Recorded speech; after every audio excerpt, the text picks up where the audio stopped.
제9장 그해 겨울에 쿠프 어머니는 호흡곤란 발작을 일으켜 하마터면 죽을 뻔했다. 해마다 12월이 되면 그녀는 을의 천식으로 2-3주 동안 자리에 누웠다. 그녀는 이제 15살도 아니며 성 안토안 축제일에는 73이 된다. 게다가 살은 뚱뚱하게 쪘지만 무척이나 허약해서 조그만 일에도 숨을 헐떡였다. 의사는 이 노파가 기침을 하면서 잘 자거라 잔통 촛불이 꺼졌다 소리치는 동안에 세상을 떠나리라고 말하곤 했다. 침대에 누워있을 때 쿠프 어머니는 오미 오른 것처럼 다루기 힘든 상태가 됐다. 확실히 그녀가 나나와 함께 자는 작은 방은 기분 좋은 점이라고는 하나도 없었다. 소녀딸 침대와 그녀의 침대 사이에는 꼭 의자 2개가 들어갈 자리밖에 없었다. 빛바랜 회색 벽지가 너덜너덜 떨어져서 매달려 있었다. 천장 가까이는 둥근 채광창은 지하실처럼 스산하고 희미한 햇빛을 내려보냈다. 이런 곳에 있자면 누구나 늙어버리고 말리라. 숨쉬기가 곤란한 사람에게는 더더욱 그렇다. 밤에 잠이 안 올 때면 그녀는 손녀딸의 잠든 숨소리에 귀를 기울였고 그러면 그런대로 심심풀이가 되었다. 그런데 낮 동안은 아침부터 밤까지 상대해주는 사람이 없었기 때문에 침대에서 엎치락덮치락 하면서 울고 불평을 하며 몇 시간씩 혼자서 토들거렸다. 맙소사, 난 얼마나 불행한지 몰라. 아, 나는 얼마나 불행한가. 감옥이란 말이야. 그래, 쟤들이 나를 이런 감옥에서 죽게 하려는 거야. 그리고 버르진이든 보시우 부인이든 누군가 그녀를 찾아와서 상태를 물으면 그녀는 대답도 하지 않고 곧장 자주 내까리던 불평을 터뜨렸다. 아, 비싸다니까? 내가 여기서 먹는 빵이 말이야. 아냐, 남의 집에서라도 이렇게 괴롭진 않을 거야. 글쎄, 내가 탕약을 한 잔 부탁하면 세상에 주전자에 가득 담아 오지 뭐야. 내가 많이 마신다고 비난하는 거지. 나나도 마찬가지야. 내가 길러준 아이인데 아침에 맨발로 뛰쳐나가서는 하루 종일 보이지도 않아. 나한테서 고약한 냄새라도 난다는 식이지. 그러면서도 밤에는 쿨쿨 잘 자고 단 한 번도 깨어나서 내가 어떤지 물어보는 일도 없다니까. 그러니까 나는 이 집에서 성가신 존재이지. 모두들 내가 거꾸로지기를 기다리고 있어. 오, 내가 바로 그렇게 해주지. 나에게는 이제 아들도 없어. 저 방탕한 세탁부 여자가 훔쳐가 버렸어. 그 여자는 법이 무섭지만 않다면 나를 때려 죽일 거야. 사실 제르베즈는 때때로 좀 거친 태도를 보였다. 세탁소는 잘 안 되었고 모두들 짜증이 나서 툭하면 고함을 쳤다. 쿠포는 숙취로 머리가 무거웠던 어느 날 아침 이렇게 소리를 질렀다. 저 할망구는 늘 죽겠다고 하면서 도무지 죽지를 않아. 이 말은 쿠포 어머니의 가슴에 못을 박았다. 부부는 어머니한테 돈이 많이 든다고 하면서 그녀가 없으면 살림이 한결 나아질 것이라고 무심코 말했다. 사실상 노파도 해서는 안 될 행동을 했다. 맏딸인 러라 부인을 만나면 청성맞게 울면서 아들과 며느리가 자기를 굶겨 죽이려 한다고 악담을 늘어놓는데 그것은 오직 딸한테서 20수짜리 동전을 하나 얻어내리는 속셈이었고 노파는 그 돈으로 군것질을 했다. 로리의 부부 앞에서도 고약한 험담을 늘어놓으며 세탁부가 그들이 내놓는 10프랑을 변덕이 나는 대로 새 모자도 사고 숨어서 과자도 사먹고 말로는 다 할 수 없는 더러운 일에 쓰기도 한다고 말했다. 노파의 말 때문에 2번인가 3번 한 집안 사람들끼리 싸움이 벌어질 뻔했다. 노파 자신은 이쪽에 붙었다 저쪽에 붙었다 하다가 결국은 문자 그대로 처치 곤란한 존재가 되어버리고 말았다.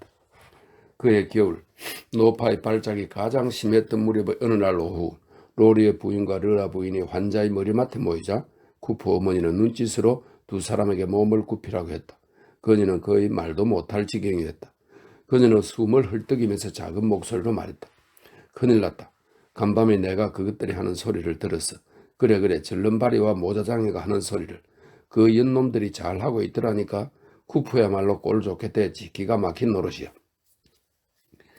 기침을 하고 헐떡이면서 노파는 뜨듬뜨듬 말하기를 아들 녀석이 틀림없이 어젯밤에 곤드레 만드레가 되어 돌아왔을 거라고 했다.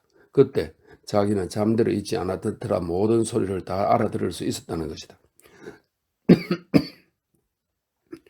절름발이가 마룻바닥을 걷는 발소리도 모자장이가 작은 소리로 그 계집을 부르는 소리도 쇠문을 살그머니 여는 소리도 또한 그 밖의 모든 소리도 다 들었노라고 했다. 정확한 시간은 모르지만 분명히 새벽녘까지 계속되었다는 얘기였다. 그리고 잠들지 않으려고 무척이나 애를 썼지만 결국 잠이 들고 말았다고도 했다. 더 역겨운 것은 나나가 그 소리를 들을 수도 있었다는 점이지. 노파는 말을 이었다. 그 증거로 나나는 보통 때는 금방 골아떨어지는 아이인데 그날따라 밤새도록 침대에서 가만히 있지를 않았어. 잠자리 속에 숯불 덩어리라도 들어있는 것처럼 벌떡 일어나기도 하고 뒤척이기도 하더란 말이야. 두 여자는 놀란 것 같이 보이지 않았다. 그랬겠죠. 로리의 부인이 속삭이듯 말했다. 그건 첫날부터 시작됐을 거예요. 하지만 쿠퍼가 좋다고 하니 우리가 이러쿵저러쿵 할 일은 아니죠. 어쨌든 가족으로서는 전혀 명예로운 일이 아니에요. 내가 그 자리에 있었더라면. 러라 부인이 입술을 삐죽거리며 말을 늘어놓았다. 질른발에게 겁을 주고 무슨 큰 소리라도 질렀을 텐데 내가 봤다라든가 경찰이 왔다라든가 말이죠. 의사 선생님 댁 한의학에서 들은 얘기지만 그 선생님 말로는 그렇게 관계를 하다가 어느 순간 여자가 죽을 수도 있대요. 절름발이가 그 자리에서 죽기라도 했다면 어땠을까요?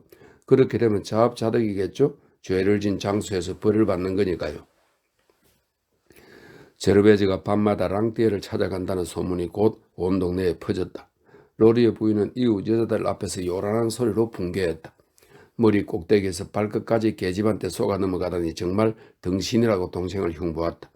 그녀 말로는 자기가 그런 무질서한 곳에 여전히 떠나드는 이유는 구역질나는 상황 속에서 살아가야 하는 어머니가 불쌍해서라고 했다. 그러자 이웃이 온통 제르베즈에게 관심을 쏟았다. 분명히 여자 쪽에서 모자장이를 유혹했겠지. 눈을 보면 바로 알 수 있는 일이다. 그랬다. 여러 가지 추잡한 소문에도 뱃속이 엉큼한 악당 랑티에는 여전히 존경을 받고 있었다. 그 이유인즉 그는 누구에게나 신사 같은 태도를 잃지 않고 신문을 읽으면서 길거리를 걸으며 여자들에게는 언제나 사탕과 꽃을 주었기 때문이다. 하나님 맙소사, 이 남자는 수탉 역할을 했다. 남자는 어디까지나 남자이니까 그의 목에 매달리는 계집을 거절하라고 요구할 수는 없다. 하지만 그녀는 변명의 여지가 없다. 그녀는 구트도르 거리의 명예를 더럽혔으니까. 그래서 로리의 부부는 대모로서 자세히 알아보기 위해 나나를 집으로 불렀다. 부부가 빗대어 묻자 그 소녀는 바보스러운 표정으로 이글거리는 시선을 길게 부드러운 눈꺼풀 속으로 감추며 대답했다. 이런 공공연한 붕괴 한가운데에서 제르베즈는 침착한 모습으로 지루해하거나 조금씩 졸면서 살아가고 있었다. 처음에는 자신이 큰 죄를 지은 더러운 인간으로 생각되어 자기 혐오에 빠져 있었다. 랑트의 침실에서 나올 때마다 손을 씻고 그의 추악함을 씻어내리는 듯이 행주를 적셔서 살갗이 벗겨질 정도로 어깨를 비벼댔다. 그럴 때 쿠프가 장난을 치려고 덤벼들면 그녀는 신경질을 했고 추위에 떨면서 세탁소 안으로 들어가 옷을 입었다. 그녀가 무엇보다 견디기 힘든 일은 남편과 입맞춤을 한 바로 뒤에 모자장이가 자신을 만지는 것이었다. 남자를 바꿀 때마다 피부도 바꾸고 싶었다. 그런데 그녀는 차츰 익숙해졌다. 매번 몸을 닦기가 귀찮아졌다. 게으름이 그녀를 푸르지게 했고 행복하고 싶다는 욕구가 짜증나는 생활 속에서 가능한 모든 행복을 끌어냈다. 그녀는 자기에게나 남에게나 다 너그러웠으며 그 누구도 짜증내지 않게 일을 처리해 나가는 데에만 애를 썼다. 안 그런가? 남편도 애인도 만족스럽게 생각하고 집안도 하루하루 탈없이 굴러가고 가족 모두가 아침부터 밤까지 농담하고 모두가 살이 찌고 모두가 부족을 느끼지 않고 편안하게 살 수만 있다면 그 무슨 불평이 있겠는가? 게다가 모든 일이 저마다 만족할 만큼 다 잘 되어 가고 있으니 그녀도 그렇게 많이 나쁜 짓을 저질렀다고는 할 수 없었다. 보통 나쁜 짓을 하면 벌이 따르게 마련이니까. 그래서 그녀의 방탕한 습관이 되고 말았다. 이제는 그것이 먹고 마시는 것처럼 규칙적인 일이 되어버렸다. 쿠퍼가 술에 취해 돌아올 때마다 그녀는 랑띠의 침실로 갔다. 일주일에 적어도 월요일, 화요일, 수요일은 그렇게 되기 마련이었다. 그녀는 밤을 두 사나이에게 나누어 주고 있었다. 뿐만 아니라 함석장애가 너무 크게 코를 골기 시작하면 깊이 잠든 남편 곁을 빠져나와 이웃 남자의 침대로 잠을 자러 갔다. 모자장애에게보다 더 애정을 느껴서가 아니다. 다만 모자장애가 더 깨끗하게 느껴졌으며 그저 목욕탕에 들어가는 기분으로 모자장애의 침실에 자는 편이 더 편하게 쉴 수 있었기 때문이다. 요컨대 그녀는 하얀 천 위에서 동그랗게 등을 구부리고 자기를 좋아하는 암고양이 같았다. 쿠프 어머니는 이 사건에 대해 깊이 꼬집어 말하려 들지 않았다. 그러나 말다툼 끝에 세탁소 여주인이 그녀를 호되게 공격하면 노파도 노골적으로 빈정댔다. 사내들은 모두 짐승 같고 여자들도 대단한 망나니이니 다 뻔한 일이라고 말했다. 그리고 예전 쫓기 직공시 시절에 배웠던 속으로 더욱더 심한 욕설을 마구 퍼부어댔다. 처음에 제르베즈는 대답도 하지 않고 노파를 노리만 보고 있었다. 그 다음에 그녀는 분명하게 사실을 털어놓기를 피하면서 일반적인 이유를 대며 자신을 변명했다. 주정뱅이로 썩어빠진 생활을 하고 있는 더러운 남자를 남편으로 삼고 있으면 여자가 다른 곳에서 깨끗한 남자를 찾고 싶은 것도 무리는 아니라고 했다. 그녀는 좀 더 멀리 나아가 랑띠에는 쿠포와 마찬가지로 아니 그보다 더 자기 남편이나 다를 바 없는 사람이라고 말했다. 그녀는 14살 때부터 그와 알고 지내지 않았나? 그의 자식을 둘이나 낳지 않았나? 그러니 이런 상황에 있어서는 모든 것을 용서받을 수 있다. 아무도 그녀에게 돌을 던질 수는 없다. 그녀는 자신이 자연의 법칙을 따르고 있다고 말했다. 따라서 그녀를 괴롭히려고 해도 소용없다. 언제라도 바로 누구에게나 호되게 갚아줄 테니까. 구트도로 그리는 그다지 좋은 것이 못 된다. 키 작은 비구르 부인은 아침부터 밤까지 석탄더미 속에서 어쩔 줄 모르고 있다. 식료품 가게 롱그르 부인은 아무짝에도 쓸모없는 건장한 시동생과 동침을 하고 있다. 건너편 점잠 빼는 시계장이만 해도 못된 짓을 해서 하무터면 중주의 재판소에 끌려갈 뻔했다. 큰 거리를 굴러다니는 친딸하고 붙기까지 했으니 말이다. 그리하여 그녀는 허풍스러운 몸짓으로 동네 사람들을 모두 끌어내어 그 사람들의 지저분한 속사정을 폭로하고 짐승처럼 아비와 어미, 자식이 뒤범벅이 되어 잠자리를 같이 한다고 1시간 동안이나 얘기했다. 아, 그녀가 알고 있듯이 더러운 일이란 여기저기에서 새고 있다. 그래서 근처 집들에 독을 섞었다. 그래. 가난 때문에 서로서로 겹쳐서 살아가는 파리의 이 구석에서는 남자든 여자든 고상해질 수만은 없다. 남자와 여자를 회반죽에 넣어 찢어봐야 생더니 벌판의 벚나무 비료로나 쓸 테니까. 하늘을 바라보고 침 뱉는 일은 하지 않는 게 좋을 거예요. 그건 자기 얼굴에 침 뱉기 일 테니까. 그녀가 참을 수 없다는 듯 소리쳤다. 저마다 제 구멍에 틀어박혀 있으면 되죠, 안 그래요? 성실한 사람들이 자기 나름대로 살고 싶다면 그냥 두면 되는 거죠. 나는 모든 일이 잘 된다고 봐요. 먼저 시궁창에 빠진 사람들에게 머리를 끌려 들어가지만 않는다면 말이에요. 그리고 어느 날 쿠포 어머니가 더욱 분명하게 꼬집어 말하자 제르베즈는 이를 갈면서 말했다. 어머니는 침대에 누워서 그런 거나 즐기고 있군요. 보세요, 어머니. 어머니 생각은 잘못이에요. 내가 너그럽다는 건 어머니도 알잖아요. 어머니의 지난 일을 어머니 앞에서 한 번이라도 얘기한 적 있나요? 나도 알고 있어요. 대단한 인생이었다죠. 구포 아버지가 살아 계실 때부터 2~3명씩 남자를 알고 있었다니 말이에요. 소용없어요. 기침으로 얼버무려도 할 말은 했으니까. 할 말은 다 했으니까. 나를 가만히 내버려둬요. 어머니한테 바라는 건 그것뿐이에요. 노파는 하마터면 숨이 막힐 뻔했다. 다음날 제르베즈가 집을 비운 사이에 구제가 어머니의 세탁물을 재촉하러 오자 구포 어머니는 그를 불러서 오랫동안 침대 머리맡에 앉아있게 했다. 노파는 대장장이가 제르베즈를 좋아한다는 것을 잘 알고 있었고 그가 무엇인가 불미스러운 일이 생긴 것이 아닌가 하고 의심하여 얼마 전부터 우울해하며 슬퍼하고 있는 것도 알고 있었다.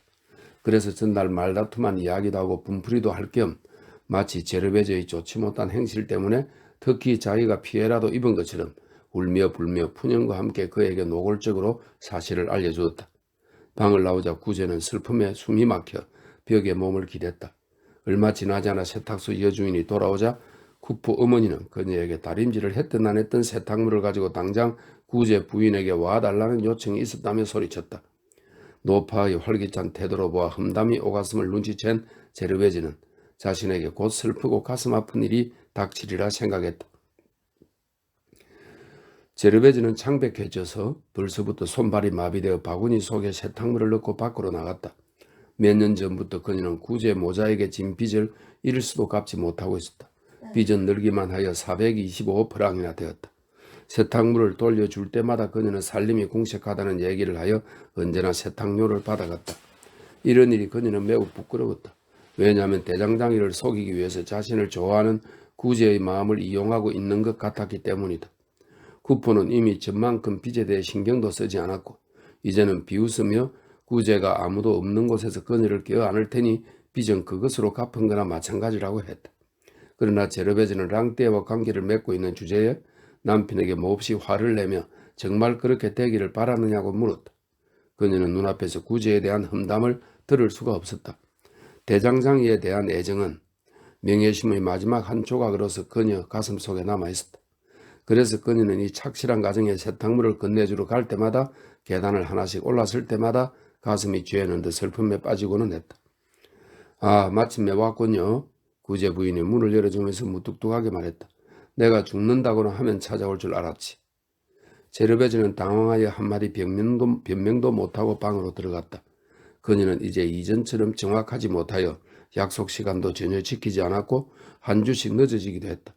점점 자포자기하더니 방탕한 생활에 빠져버렸다.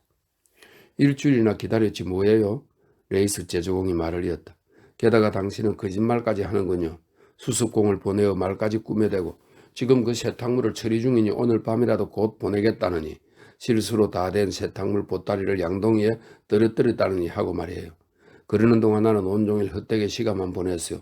세탁물은 오지 않고 속만 태우고 있었죠. 그래요. 당신은 정말 희미한 사람이에요.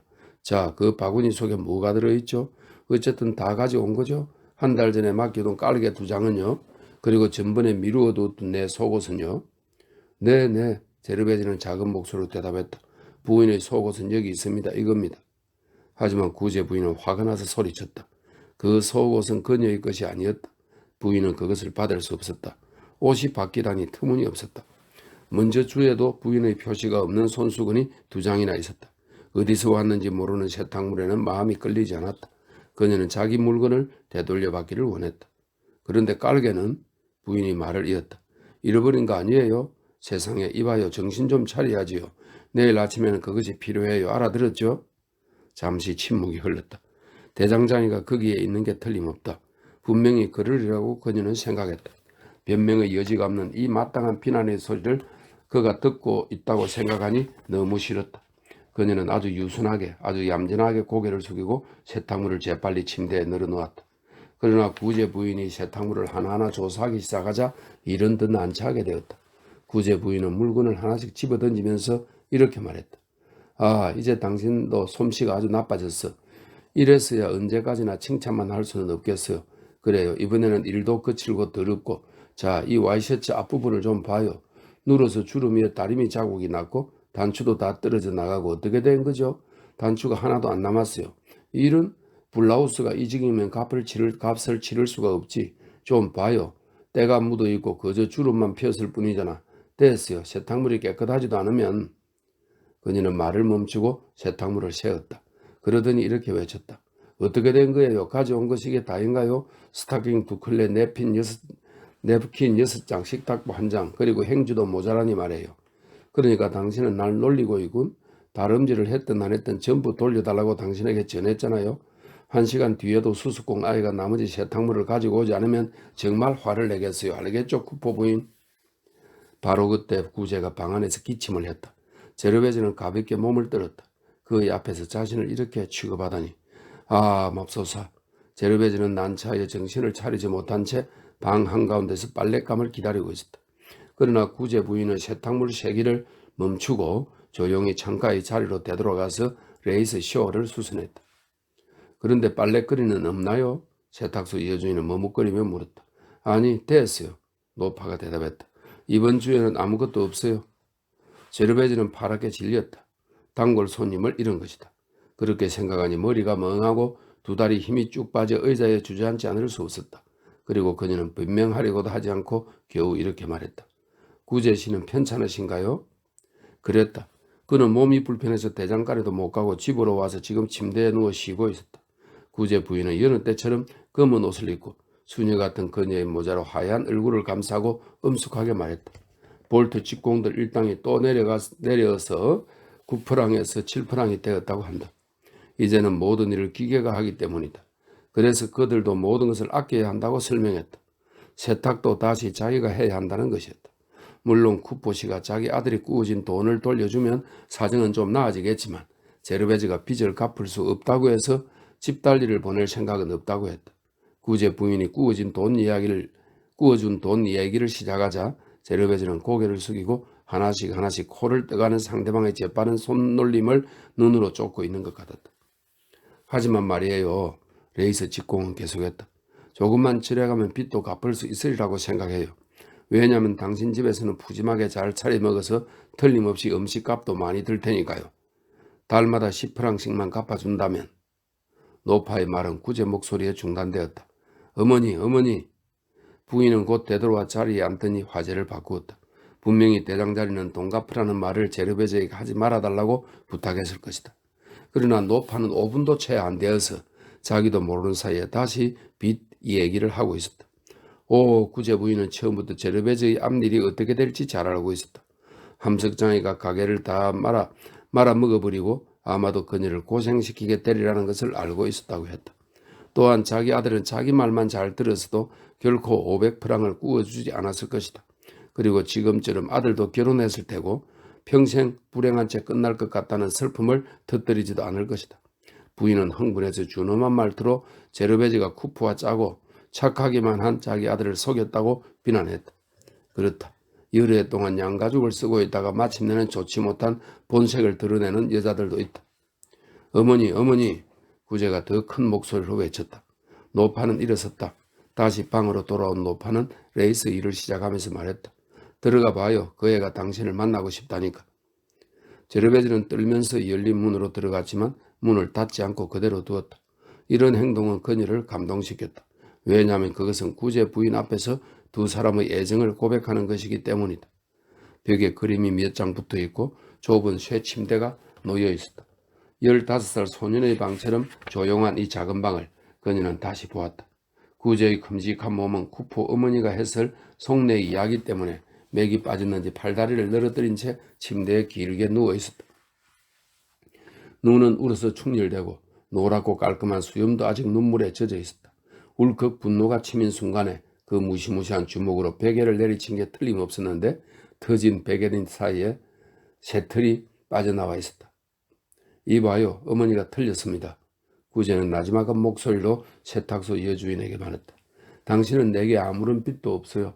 난 그런 얘기는 듣고 싶지 않습니다. 구제가 자리에서 일어나 그녀를 바라보았다. 금세 큰 눈물방울이 그의 눈에서 솟아났다. 구제씨 많이 아파요? 그녀가 속삭였다. 무슨 일이에요? 네? 아무것도 아닙니다. 고마워요. 어제 너무 과로한 겁니다. 좀 자야겠어요.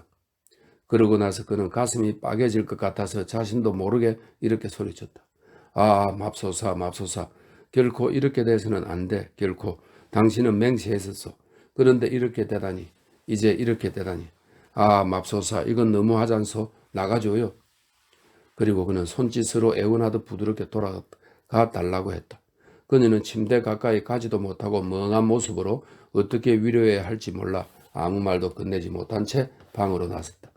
옆방으로 가서 바구니를 들었으나 여전히 나가려 하지 않고 무언가 한마디 하려고 했다. 구제 부인은 고개도 들지 않고 계속 옷을 고치고 있었다. 마침내 구제 부인이 먼저 말을 꺼냈다.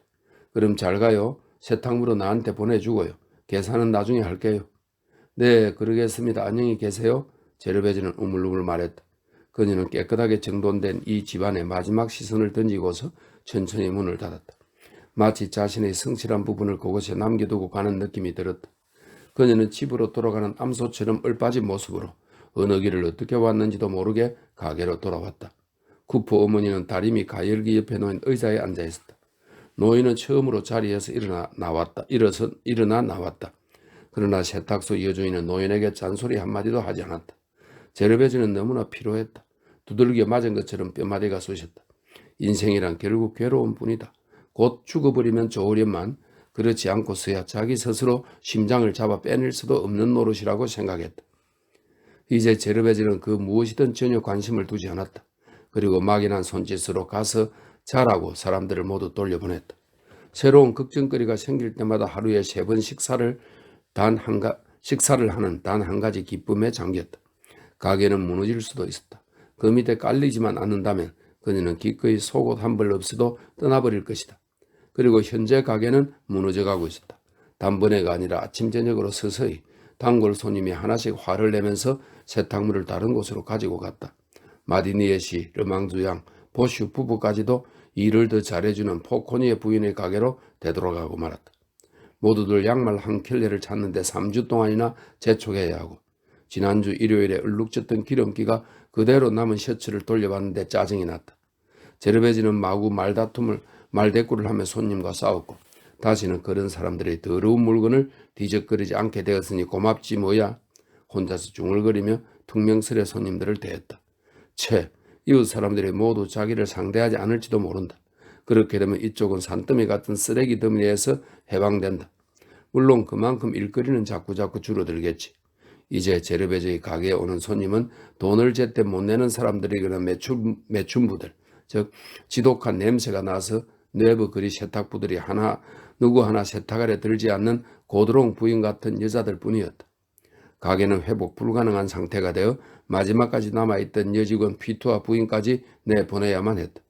제르베즈는 수습공인 사팔뜨기 오기스틴과 단둘이 남게 되었다. 게다가 이 아이는 나이를 먹을수록 더 바보가 되었다. 그 두 사람에게조차도 언제나 일이 있지는 않았으며 그녀들은 오후 내내 의자에 주저앉아 게으름을 피우는 실정이었다. 요컨대 완전한 몰락이었다. 그곳에서 파멸이 느껴졌다. 당연히 나태와 빈곤이 침입함에 따라 불길 또한 들어왔다. 이제는 그 누구 하나 이곳이 지난날 제르베즈의 자랑거리였던 하늘빛으로 파랗게 칠해졌던 아름다운 세탁소라고는 생각할 수 없었다. 벽도 유리창도 청소하지 않은 채 온통 마차가 튀기고 한 흙탕물이 묻어 있었다. 선반에는 병원에서 죽은 손님이 찾아가지 않은 헌 회색 옷 석장이 노쇠 가로대에 걸려 있었다. 가게 안은 더욱더 초라해 보였다. 천장에서 말리는 세탁물이 섞기 때문에 벽지는 벗어져 있었다. 퐁파르드 양식의 인도 사라사 천은 누더기가 되어 먼지로 무거워진 거미줄처럼 매달려 있었다. 다리미 가열기는 부젓가락으로 너무나 쑤셔대고 부서지고 구멍이 나 있었으며 고물상의 고철처럼 한쪽 구석에 내던져져 있었다. 작업대는 일개 주둔군의 식탁으로 사용되었던 것처럼 커피와 술로 온통 얼룩지고 잼이 눌러붙어 있었으며 휴일인 월요일 식사 때 떨어뜨린 기름으로 번들번들했다. 게다가 시큼한 풀냄새와 곰팡이, 기름 찌꺼기와 때의 악취가 물씬하게 풍겼다. 그러나 제르베즈는 그런 속에 있으면서도 굉장히 기분이 좋았다. 이 가게가 더러워져가는 광경을 그녀는 본 적이 없었다. 그녀는 그 속에 자신을 맡겨버리고 찢어진 벽지와 기름때 묻은 벽에 익숙해져 버렸다. 뜯어진 치마를 입고 다니게 이르렀고 귓바퀴도 안 씻게 되었다. 불결도 하나의 따뜻한 보금자리로 그녀는 그런대로 즐겁게 그곳에서 웅크리고 지냈다. 모든 것을 아무렇게나 늘어놓고 먼지가 구멍을 외워 온통 비로드를 놓게 되기까지를 기다리며 집안이 자기 주변에서 무기력하게 마비되어가는 느낌이 들었다. 그리고 그것은 그녀가 얼근하게 취하는 쾌락이었다. 조용하게 살아가는 것만을 생각했으며 그 밖의 일들은 전혀 개의치 않았다. 계속 늘어나는 빚도 떠는 그녀를 괴롭히지 못했다. 그녀는 성실한 마음을 잃었다. 돈을 치렀는지 안 치렀는지 도무지 불분명했으며 그녀로서는 오히려 알지 못한 채 지내고 싶었다. 어떤 가게에서 외상을 거절당하면 그 옆 가게에서 외상 거래를 했다. 그녀는 동네 안의 모든 사람들한테 신용을 잃고 가는 곳마다 외상값을 떼어먹었다. 구투도로 거리에만 해도 식료품 가게와 석탄 가게, 과일 가게 앞을 지나갈 수가 없어서 팔레트에 갈 때면 멀리 돌아서 푸아소니에르 거리를 지나가야 했기 때문에 10분은 넉넉히 걸렸다. 상인들은 그녀를 망나니로 취급하게 되었다. 어느 날 밤 가구를 판 남자가 랑띠에게 만일 그녀가 돈을 내지 않으면 이웃 사람들을 모아놓고 엉덩이를 걷어차 창피를 주겠노라고 윽박질렀다. 물론 그런 일이 벌어지면 제르베즈는 온몸이 떨렸지만 그래도 매 맞는 개처럼 몸을 흔들어댈 뿐이고 저녁이 되면 아무렇지도 않게 밥을 먹었다. 나를 괴롭히는 무리한 사람들이다. 나는 돈이 없고 더군다나 만들어낼 수도 없지 않은가. 장사꾼들이 폭리를 취하려고 기다리는 것은 당연한 일이다.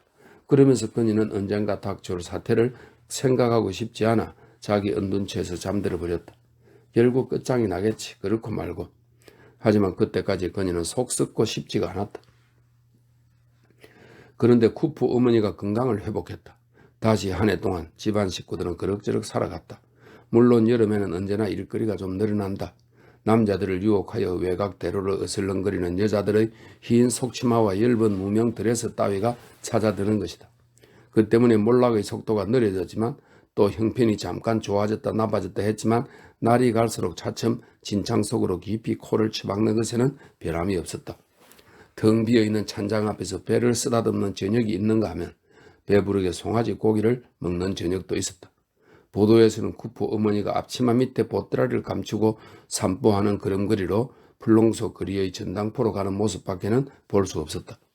노파는 등을 구부리고 미사를 보러 가는 신자처럼 신앙심이 굳어버린 탐욕스러운 표정으로 걸었다. 왜냐하면 노파는 이렇게 전당포에 왔다 갔다 하는 일이 그다지 싫지 않았기 때문이다. 또한 돈을 가지고 뒷거래하는 게 재미있었고 자질구레한 옷거래가 이 수다스러운 노파의 열정을 복두뒀기 때문이다. 폴롱소 거리의 전당포 점원들은 그녀를 잘 알게 되었다. 그들은 그녀를 4프랑짜리 할머니라고 불렀다. 변변찮은 작은 보따리를 들고 와서 3프랑을 구워주면 언제나 4프랑을 달라고 보채기 때문이었다. 제르베즈는 집을 몽땅 팔아치울 기세였다. 전당포 병에 걸려서 머리카락이라도 잡혀서 돈을 꿀 수만 있다면 머리를 깎았을지도 모를 일이었다. 전당포는 정말 편리했다. 빵이 4파운드 필요하다면 아무래도 그곳으로 돈을 얻으러 갈 수밖에 없었다. 속옷, 옷가지, 도구, 가구에 이르기까지 모든 물건을 전당포로 옮겨갔다. 처음에는 경기가 좋은 주일의 수입으로 전당 잡힌 물건을 찾아오고 다음 주에는 다시 그 물건을 잡히고는 했다. 그러나 마침내 그런 물건은 아무래도 좋다고 생각하여 찾지 않았으며 전당표까지도 팔아버렸다. 단 한 가지 그녀가 마음 아프게 생각한 점은 차압을 낳은 집달리에게 20프랑짜리 수표를 지불하기 위하여 벽시계를 저당 잡힌 일이었다. 그때까지는 이 시계에 손을 댈 정도라면 차라리 굶어 죽겠다고 맹세까지 한 터였다. 쿠프 어머니가 그것을 조그만 모자 상자에 넣어가지고 나가자 그녀는 자신의 재산을 빼앗겨버린 사람처럼 팔을 늘어뜨리고 맥없이 의자에 주저앉아 하염없이 눈물을 흘리고 말았다. 하지만 쿠프 어머니가 25프랑을 내밀자 뜻밖의 5프랑을 더 받아왔다고 기뻐하며 마음을 가라앉혔다. 그녀는 백수짜리를 환영하는 뜻에서 냉큼 어머니를 보내어 컵에다 술을 조금 사오게 했다. 이 점 두 사람의 기분이 잘 맞으면 곧잘 브랜디와 카시스주를 반반씩 섞어서 작업대 한가운데서 둘이 홀짝이곤 했다. 쿠프 어머니는 가득 채운 술잔을 한 방울도 흘리지 않고 앞치마 주머니에 넣어가지고 오는 요령을 알고 있었다. 이웃 사람들에게 알릴 필요는 없었다. 안 그런가? 그 진실은 이웃 사람들도 완벽하게 알고 있었다. 과일 가게 여자도 내장 가게 여자도 식료품 가게 점원들도 어머 저 노파가 전당포에 간다 하기도 하고 어머나 노파가 브랜디를 주머니에 넣고 돌아오네 하기도 했다. 그건 마땅히 제르베즈가 무슨 사람들의 비난을 살만한 일이었다. 제르베즈는 닥치는 대로 다 먹어치웠다. 얼마 안 가서 그 가게도 끝장날 테지. 그렇다. 그렇고 말고 앞으로 서너 입이면 그곳도 행주처럼 깨끗해질 것이다. 이처럼 거의 다 무너져가는 마당에 쿠퍼는 모양새가 더 좋아 보였다. 언제나 술을 마시는 이 주정뱅이는 마술에 걸린 것처럼 기운이 왕성했다. 싸구려 포도주나 강렬한 싸구려 브랜디로 그는 눈에 띌 정도로 살이 쪘다. 그는 많이 먹었고 술은 사람을 죽인다고 비난하는 빼빼 마른 로리에를 비웃으며 북통에 씌운 가죽처럼 지방질로 퉁퉁한 백가죽을 두들겨 보았다. 그러고는 그걸 음악이라고도 하고 주정뱅이의 저녁 기도라고도 이를 뽑는 사람을 부자로 만들어주는 큰 북의 난타라고도 하며 노닥거렸다. 그러나 로리웨는 자기 배가 나오지 않은데 약이 올라서 그런 것은 누런 비계 덩어리며 악성 지방질이라고 독설을 퍼부었다. 쿠프는 그런 말에 상관하지 않고 몸에 좋다고 더욱더 심하게 마시댔다. 그의 흥크러진 회색머리는 불꽃처럼 곤두섰다. 원숭이 턱 모양의 술 취한 얼굴이 술독으로 푸르죽죽하니 포도주 빛깔이 되었다. 그래도 그는 여전히 수선스러운 어린애였다. 아내가 살림살이에 대해 의논하려 들면 호통을 쳤다. 사내가 그따위 시시한 일까지 머리를 써야 한단 말인가? 집에 빵이 없어도 그거 알 바 아니다. 하지만 아침 저녁 먹을 음식은 있어야 한다. 그것이 어디서 굴러 들어올지는 그가 상관할 바 아니다.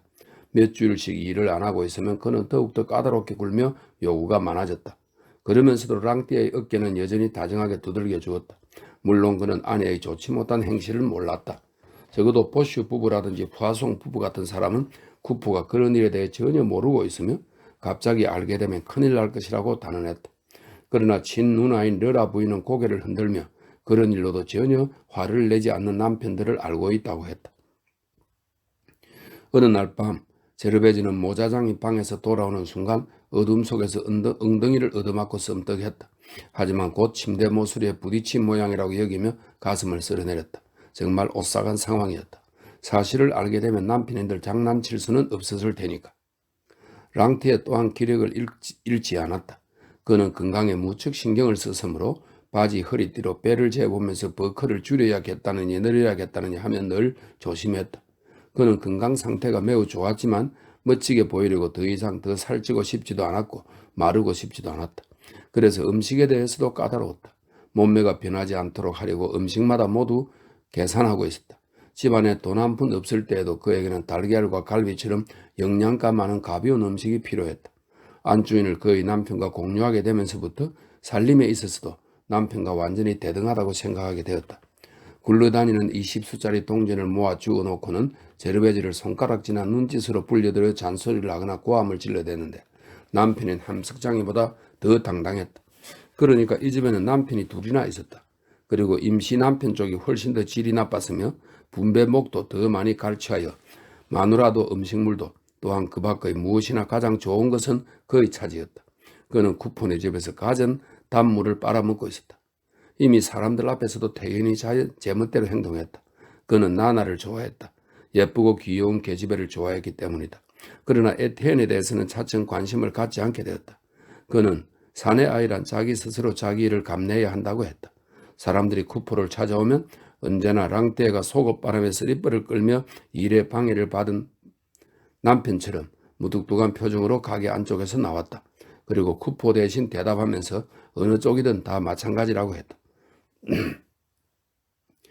제르베즈는 이 두 남편 사이에 끼어 날이면 날마다 웃고만 지낼 수는 없었다. 다행히도 그녀는 건강이 좋은 편이었다. 그녀 또한 좀 지나치게 살이 쪘다. 그러나 두 사내를 등에 업고 시중을 들며 만족하게 해주기란 힘겨운 일이다. 아, 맙소사, 남편 하나만으로도 몹시 지친다. 더욱더 나쁜 일로 이 두 건달은 서로 죽이 잘 맞았다. 그들은 결코 서로 말다툼하는 일도 없었다. 저녁마다 식사가 끝나면 그들은 식탁에 팔을 괴고 앉아 얼굴을 마주대고 희죽거렸다. 두 사람은 쾌락을 섭렵하는 고양이 두 마리처럼 온종일 서로 둘러붙어 있었다. 그들은 화가 나서 집에 돌아오는 날에는 제르베즈에게 분풀이를 했다. 자, 저 바보 같은 년을 매우 쳐라. 그녀는 꾹 참고만 있었다. 두 사내는 입을 모아 호통을 치면서 더욱더 사이가 좋아졌다. 말대꾸 할 생각조차 할 수가 없었다. 처음에는 한 사내가 호통을 치면 또 한 사내에게 애원하는 눈짓으로 다정한 말이라도 한마디 건네주기를 바랐다. 하지만 거의 성공하지 못했다. 이제 그녀는 고분고분했다. 둘이서 자기를 못살게 굴며 즐거워하고 있다는 사실을 알고 제르베즈는 토실한 어깨를 둥글게 움츠렸다. 그럴 때 그녀는 진짜 공처럼 보였다. 입이 험한 쿠포는 아주 더러운 말로 악담을 퍼부었고 반대로 랑떼는 욕설을 골라가며 했는데 아무도 써먹지 않은 그녀에게 아주 사무치는 말만 찾아서 했다. 다행히도 사람은 무엇이나 익숙해지기 마련이다. 이 두 사내의 욕설과 트집도 마침내는 방수포 위를 미끄러지다. 그녀의 보드라운 피부에 전혀 상처를 주지 않고 미끄러지게 되어버렸다. 오히려 그들이 화를 내고 있는 편이 마음 편하다고까지 생각하게 되었다. 왜냐하면 그들이 얌전할 때면 마냥 그녀 꽁무니에 매달려 귀찮게 굴어 모자 하나 제대로 다리에 놔두질 않았기 때문이다. 그러고는 그들은 술안주를 좀 내놓으라고 보채었다. 그녀는 꾸짖고 타이르고 별별 말을 다 해가며 비위를 맞춰 한 사람씩 잠자리에 눕혀주어야만 했다. 주말이면 몸도 마음도 지쳐서 녹초가 되었고 미친 사람 같은 눈으로 멍하니 있었다. 이런 일은 여자를 소모시킨다. 그렇다. 쿠포와 랑떼는 그녀를 소모시켰다. 글자 그대로 말이다. 흔히 양초를 양쪽 끝에서 불태운다고 하는 말이 있지만 그들이야말로 그녀를 양쪽 끝에서 불태우고 있었다. 확실히 함석장이는 교양이 없었고 모자장이는 그와는 반대로 교양이 너무 많거나 적어도 불결한 인간들이 서치 밑에 때를 묻혀두고 하얀 셔츠를 입고 있듯이 교양을 지니고 있었다. 어느 날 밤 제르베즈는 우물가에 있는 꿈을 꾸었다. 쿠포는 그녀를 후려갈고 우물에 빠뜨리려고 했으나 랑떼는 보다 더 빨리 뛰어들게 하기 위해 그녀의 허리를 간지렸다. 이럴 수가. 그 꿈이야말로 그녀의 생활과 꼭 같았다. 아, 그녀는 좋은 것을 배운 셈이다. 그녀가 기진맥진해지는 것은 당연했다. 이웃 사람들이 그녀의 행실에 대해 어쩌고저쩌고 하지만 그것은 옳지 않다. 왜냐하면 이토록 당하는 그녀의 불행은 그녀 잘못이 아니기 때문이다. 때때로 곰곰이 생각해보면 그녀는 오싹 소름이 끼쳤다. 그러다가 결국 그녀는 어쩌면 자기에게 보다 더 나쁜 일이 일어났을지도 모른다고 생각했다. 이를테면 두 팔을 잃느니 보다는 두 남편을 갖는 편이 낫지 않겠느냐 하는 생각이었다. 그리하여 그녀는 자기 처지를 자연스러운 것으로 세상에 흔히 있는 일로 생각하고 그 속에서 어떻게든지 조촐한 행복이나마 만들어 보고자 애를 썼다.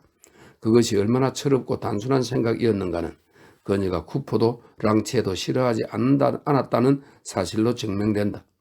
게테 극장의 어느 연극에서 애인이 생긴 여자가 남편이 싫어져서 독살나리는 장면을 보고 있자니 전혀 그런 생각을 해본 일이 없던 그녀로서는 화가 치밀었다. 세 사람이 서로 사이좋게 사는 편이 훨씬 더 지혜롭지 않은가. 안 된다. 그런 어리석은 짓은 안 된다. 그런 짓이 본 뒤부터 재미라고는 하나도 없는 인생을 더욱 망가뜨린다. 결국 아무리 빚이 있고 가난 때문에 위협을 받는다 해도 만약에 함석장이와 모자장이가 지금처럼 때리고 욕설을 퍼붓지만 않는다면 그녀는 아주 속 편하고 만족스럽다고 말했을 것이다. 가을이 되었을 즈음 불행하게도 살림살이는 더욱 어렵게 되었다.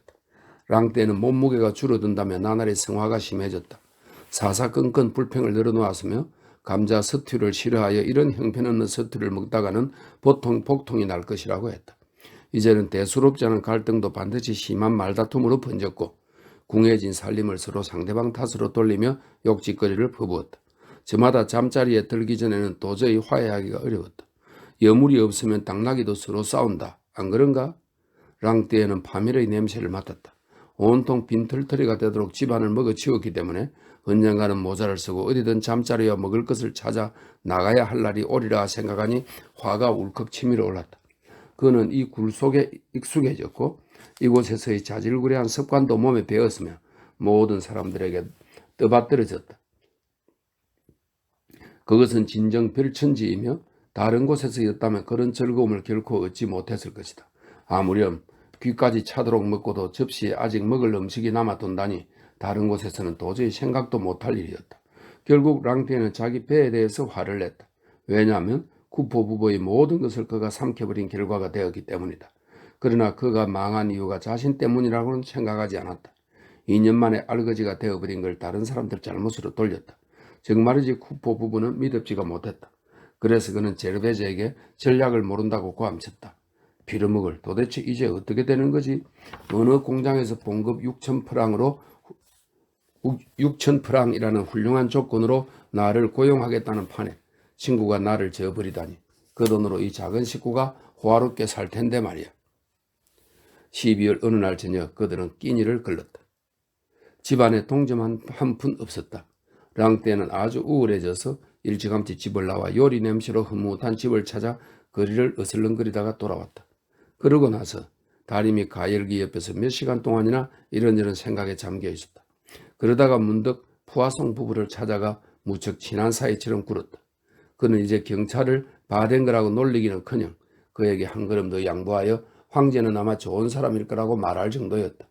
특히 브리지니를 높이 평가하면서 살림을 짜임새게 잘 꾸려가는 지혜로운 여자라고 했다. 속이 들여다 보일 만큼 랑떼는 그들에게 아양을 떨었다. 뿐만 아니라 그들 집에서 하숙이라도 하고 싶은 모양이었다.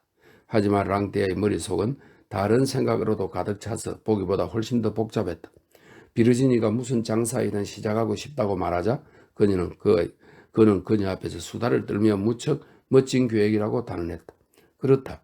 그녀는 장사에 소질이 있을지도 모른다. 몸집도 크고 애교도 있고 활동적이니까. 그녀는 벌고 싶은 만큼 벌 수 있으리라. 숙모유산으로 돈은 전부터 마련되어 있으니 계절마다 드레스를 두어 벌 쥐어 입는 따위의 시시한 일은 집어치우고 사업에 뛰어든다는 생각은 정말 좋다. 랑떼는 그렇게 말하고서 길모퉁이 과일 가게 아주머니라든가 교회 큰 거리에 있는 조그만 도기장수 아주머니들처럼 많은 돈을 벌고 있는 사람들을 예로 들었다. 왜냐하면 지금이 아주 좋은 때이며 카운터에 올려놓기만 하면 쓰레기라도 다 팔릴 시기이기 때문이라고 했다. 그래도 비르지니는 망설였다. 그녀는 새어들 가게를 찾으면서 그 지역을 떠나지 않으려고 했다. 그러자 랑떼는 그녀를 한 구석으로 데리고 가서 10분 동안 은밀하게 소곤거렸다. 무엇인가 강제로 권하는 모양으로 그녀는 이제 싫다고 하지는 않고 마음대로 해도 좋다고 허락한 분위기였다. 이것은 눈짓과 짤막한 말로 서로 뜻이 통하는 두 사람만의 비밀 같은 것이었으며 손을 맞잡으면 드러나는 은밀한 음모였다. 그때부터 모자장이는 아무것도 바르지 않은 맨빵을 먹으면서 쿠포 부부를 살펴보며 온갖 수다를 떨고 쉴 새 없이 푸념을 늘어놓아서 부부는 어리둥절해했다. 온종일 제르베즈는 그가 즐겁게 늘어놓는 비참함 속을 걸었다. 제기랄, 그는 그 자신을 위해서 말을 하고 있는 것이 아니다. 상대방이 좋다면 그는 친구와 더불어 굶어 죽어도 좋다. 단지 분별이 있어서 지금의 상황을 정확히 깨달았다. 현재 적어도 동네 안에 빚이 500프랑이나 있다. 빵집과 석탄 가게, 식료품 가게, 그 밖의 다른 가게의 말이다. 게다가 집세가 6달 지나 밀려있다. 빚이 250프랑 더 있다는 말이다. 집주인 말에서 꼬시는 연말까지 지불하지 않으면 내쫓겠다고 했다. 마침내 모든 것을 다 전당포에 잡혀 이제는 전당거리가 3프랑 어치도 남아있지 않다. 그토록 집안은 말끔히 씻겨버렸다. 벽에는 아직 못이 몇 개 남아있지만 그뿐이며 다만 3수짜리 책이 2권 있었다. 제르베즈는 그와 같은 계산을 듣자 몹시 당황하여 두 팔의 힘이 쭉 빠지고 화가 치밀어 탁자를 주먹으로 치기도 하고 마구 울어대기도 했다. 어느 날 밤 그녀는 외쳤다. 나는 내일 집을 나갈래요. 이렇게 공포 속에서 살아가느니 차라리 몰래 달아나서 길거리에서 자는 편이 훨씬 낫죠. 아니 그렇지 않아. 랑떼가 음흉하게 말했다. 사람을 찾아서 권리를 양도하는 편이 훨씬 슬기롭지. 당신들이 가게를 내놓을 결심만 쓴다면 말이야. 제르베즈가 매우 거칠게 랑떼의 말을 가로막았다. 당장이라도 좋아요. 당장. 아 그러면 속이 후련하겠어요. 그러자 모자장애가 잘 생각했다며 냉큼 다가섰다. 권리를 넘기면 아마도 새로 인수할 사람이 밀린 집세 6달치를 낼 거라고 했다. 그러면서 감히 포아송 부부에 대한 얘기를 꺼내며 비르지니가 가게를 구하고 있다고 말했는데 아마도 이 가게라면 그녀 마음에 들 것이라고 했다. 비르지니가 이런 가게를 갖고 싶다고 말하는 것을 들은 기억이 있다고도 했다. 그러나 비르지니라는 이름만 들은 세탁소 여주인은 바로 냉정을 되찾았다. 생각해 볼 만한 일이었다.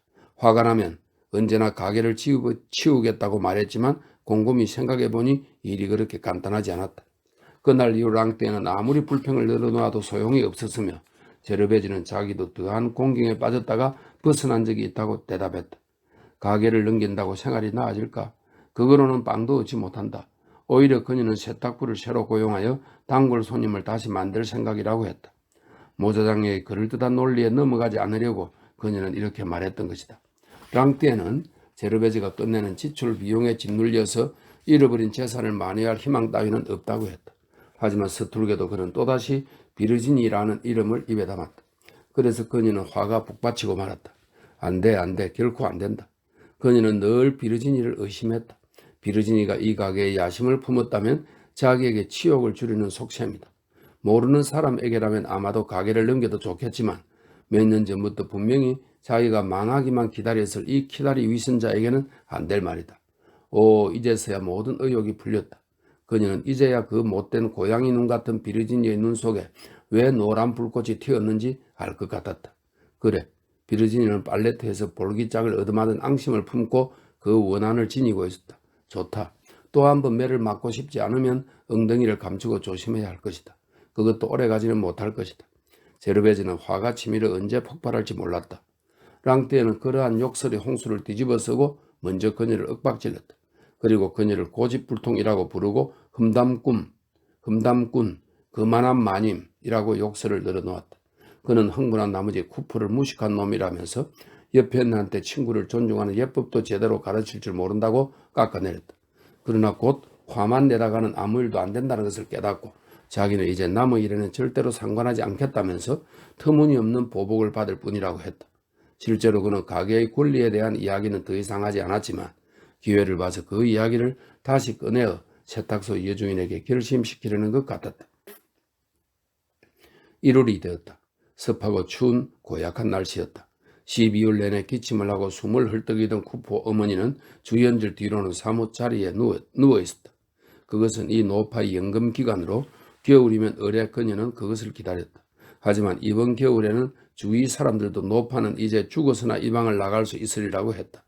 노파는 실제로 뚱뚱하게 살은 쪘지만 숨이 끊어질 듯이 괴롭게 헐떡거리면서 이미 눈은 죽은 사람 같았고 얼굴은 반쯤 일그러져 있었다. 물론 자식들로서는 그녀의 죽음을 재촉할 생각은 없었지만 너무나 오래 질질 끌고 있었기 때문에 그만 지쳐서 마음속으로는 끝장을 내주었으면 하는 형편이었다. 노파 자신도 그 편이 훨씬 행복했을 것이다. 왜냐하면 그녀는 살 만큼 살지 않았는가. 사람은 살 만큼 살면 여한이 없는 법이다. 한번 불려온 의사는 두 번 다시 오지 않았다. 탕약을 끓여주었는데 노파를 그대로 방치해둘 수가 없기 때문이다. 사람들은 줄곧 방에 들어가 보았지만 단지 노파가 아직도 살아있나를 확인하기 위해서였다.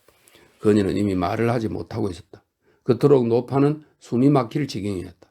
그러나 아직 생기 있고 잘 보이는 한쪽 눈으로 사람들을 뚫어지게 보았다. 그 눈 속에는 갖가지 일들이 깃들어 있었다. 젊은 시절에 대한 후회, 자신을 귀찮은 존재로 여기는 가족을 바라보는 슬픔, 밤이면 이제 속옷바람으로 스스럼 없이 유리문으로 동정을 살피러 가는 나나에 대한 노여움 등이 그 노파의 눈에 서려 있었다. 어느 월요일 밤 쿠포는 술에 취해서 돌아왔다. 어머니가 위독해진 뒤부터 그는 줄곧 처근한 마음속에서 살고 있었다. 쿠포가 잠이 들어 코를 골기 시작하면 제르베즈는 잠시 몸을 뒤척이며 잠을 이루지 못했다. 그녀는 밤마다 몇 시간 동안은 쿠포 어머니를 돌봐주었다. 게다가 나나가 매우 용감하게도 언제나 노파 곁에 자면서 할머니가 위태로우면 모두에게 알리겠노라고 했다. 그날 밤에는 딸도 잠들고 환자도 조용히 잠든 듯 해서 여주인은 옆방에서 그만 잠자러 오지 않겠느냐고 군하는 랑테를 결국 따르고 말았다. 두 사람은 촛불 하나를 켜서 옷장 뒤 마룻바닥에 놓아두었다. 그렇지만 3시쯤에 제르베즈는 갑자기 불안감에 휩싸여 벌벌 떨면서 침대에서 벌떡 뛰어내렸다. 찬바람이 세차게 몸을 스치고 지나간 것 같았다. 촛불은 거의 다 타 있었다. 칠흑 같은 어둠 속에서 그녀는 당황하여 열이 나는 손으로 속치마를 주워 입었다. 가구에 부딪히면서 노파가 있는 방까지 가서 겨우 작은 램프에 불을 붙였다. 어둠에 짓눌린 정적 속에서 함석장이의 코 고는 소리는 2개의 낮은 음을 내고 있었다. 나나는 반듯하게 누워서 부풀어 오른 입술 사이로 작은 숨소리를 내고 있었다. 제르베즈는 춤추는 듯한 큰 그림자를 던지고 있는 램프를 밑에 내려놓고 쿠포 어머니의 얼굴을 비춰보았다. 노파는 창백한 얼굴로 고개를 어깨 위에 떨구곤 눈을 부릅뜬 채였다. 쿠포 어머니는 죽어 있었다. 세탁소 여주인은 비명도 지르지 않고 냉정하고 침착하게 천천히 랑떼의 방으로 돌아갔다. 그는 잠들어 있었다. 그녀는 몸을 굽혀 속삭였다. 이봐요, 끝났어요. 어머니가 돌아가셨어요. 랑떼는 잠기운에 젖어 설게 깨어나서 처음에는 투덜거렸다. 귀찮게 하지마, 자라고. 죽었어도 우리가 해줄 일이 없잖아. 그러더니 팔꿈치를 괴고 일어나며 물었다. 몇 시지? 3시요. 겨우 3시야? 그럼 자라고. 몸에 좋지 않아. 날이 새면 사람들이 가볼 거야. 그러나 그녀는 그의 말은 듣지 않고 옷을 입었다.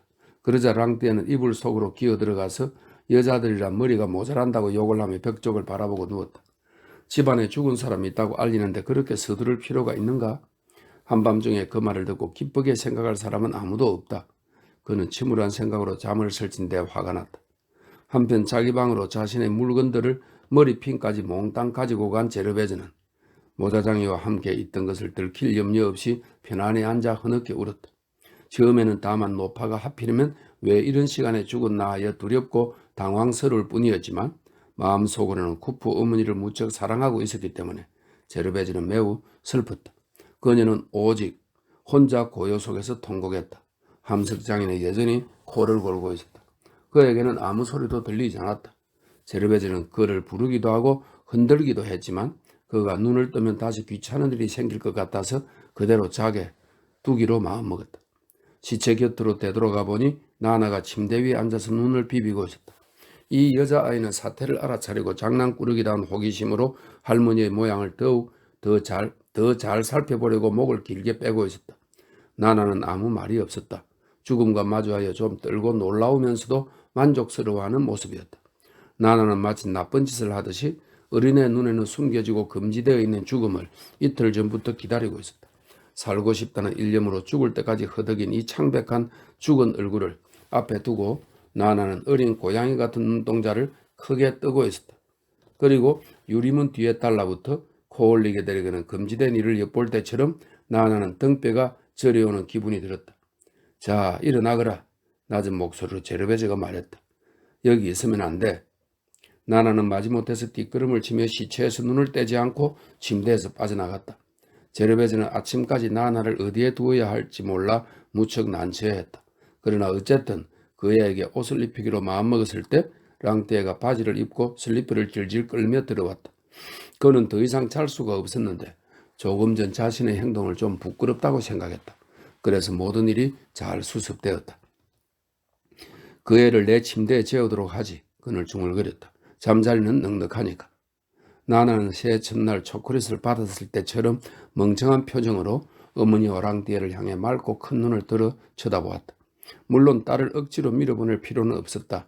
아이는 속옷바람에 맨발이 거의 마룻바닥에 닿지 않을 정도로 재빨리 뛰어나갔다. 그러고는 아직 체온이 남아있는 침대 속으로 뱀처럼 기어들어가서 몸을 쭉 뻗었는데 그 가냘픈 몸으로는 침대에 덮인 이불이 그다지 부풀지 않았다. 어머니가 들어올 때마다 아이는 말없이 눈만 반짝이며 상대방을 쳐다보았다.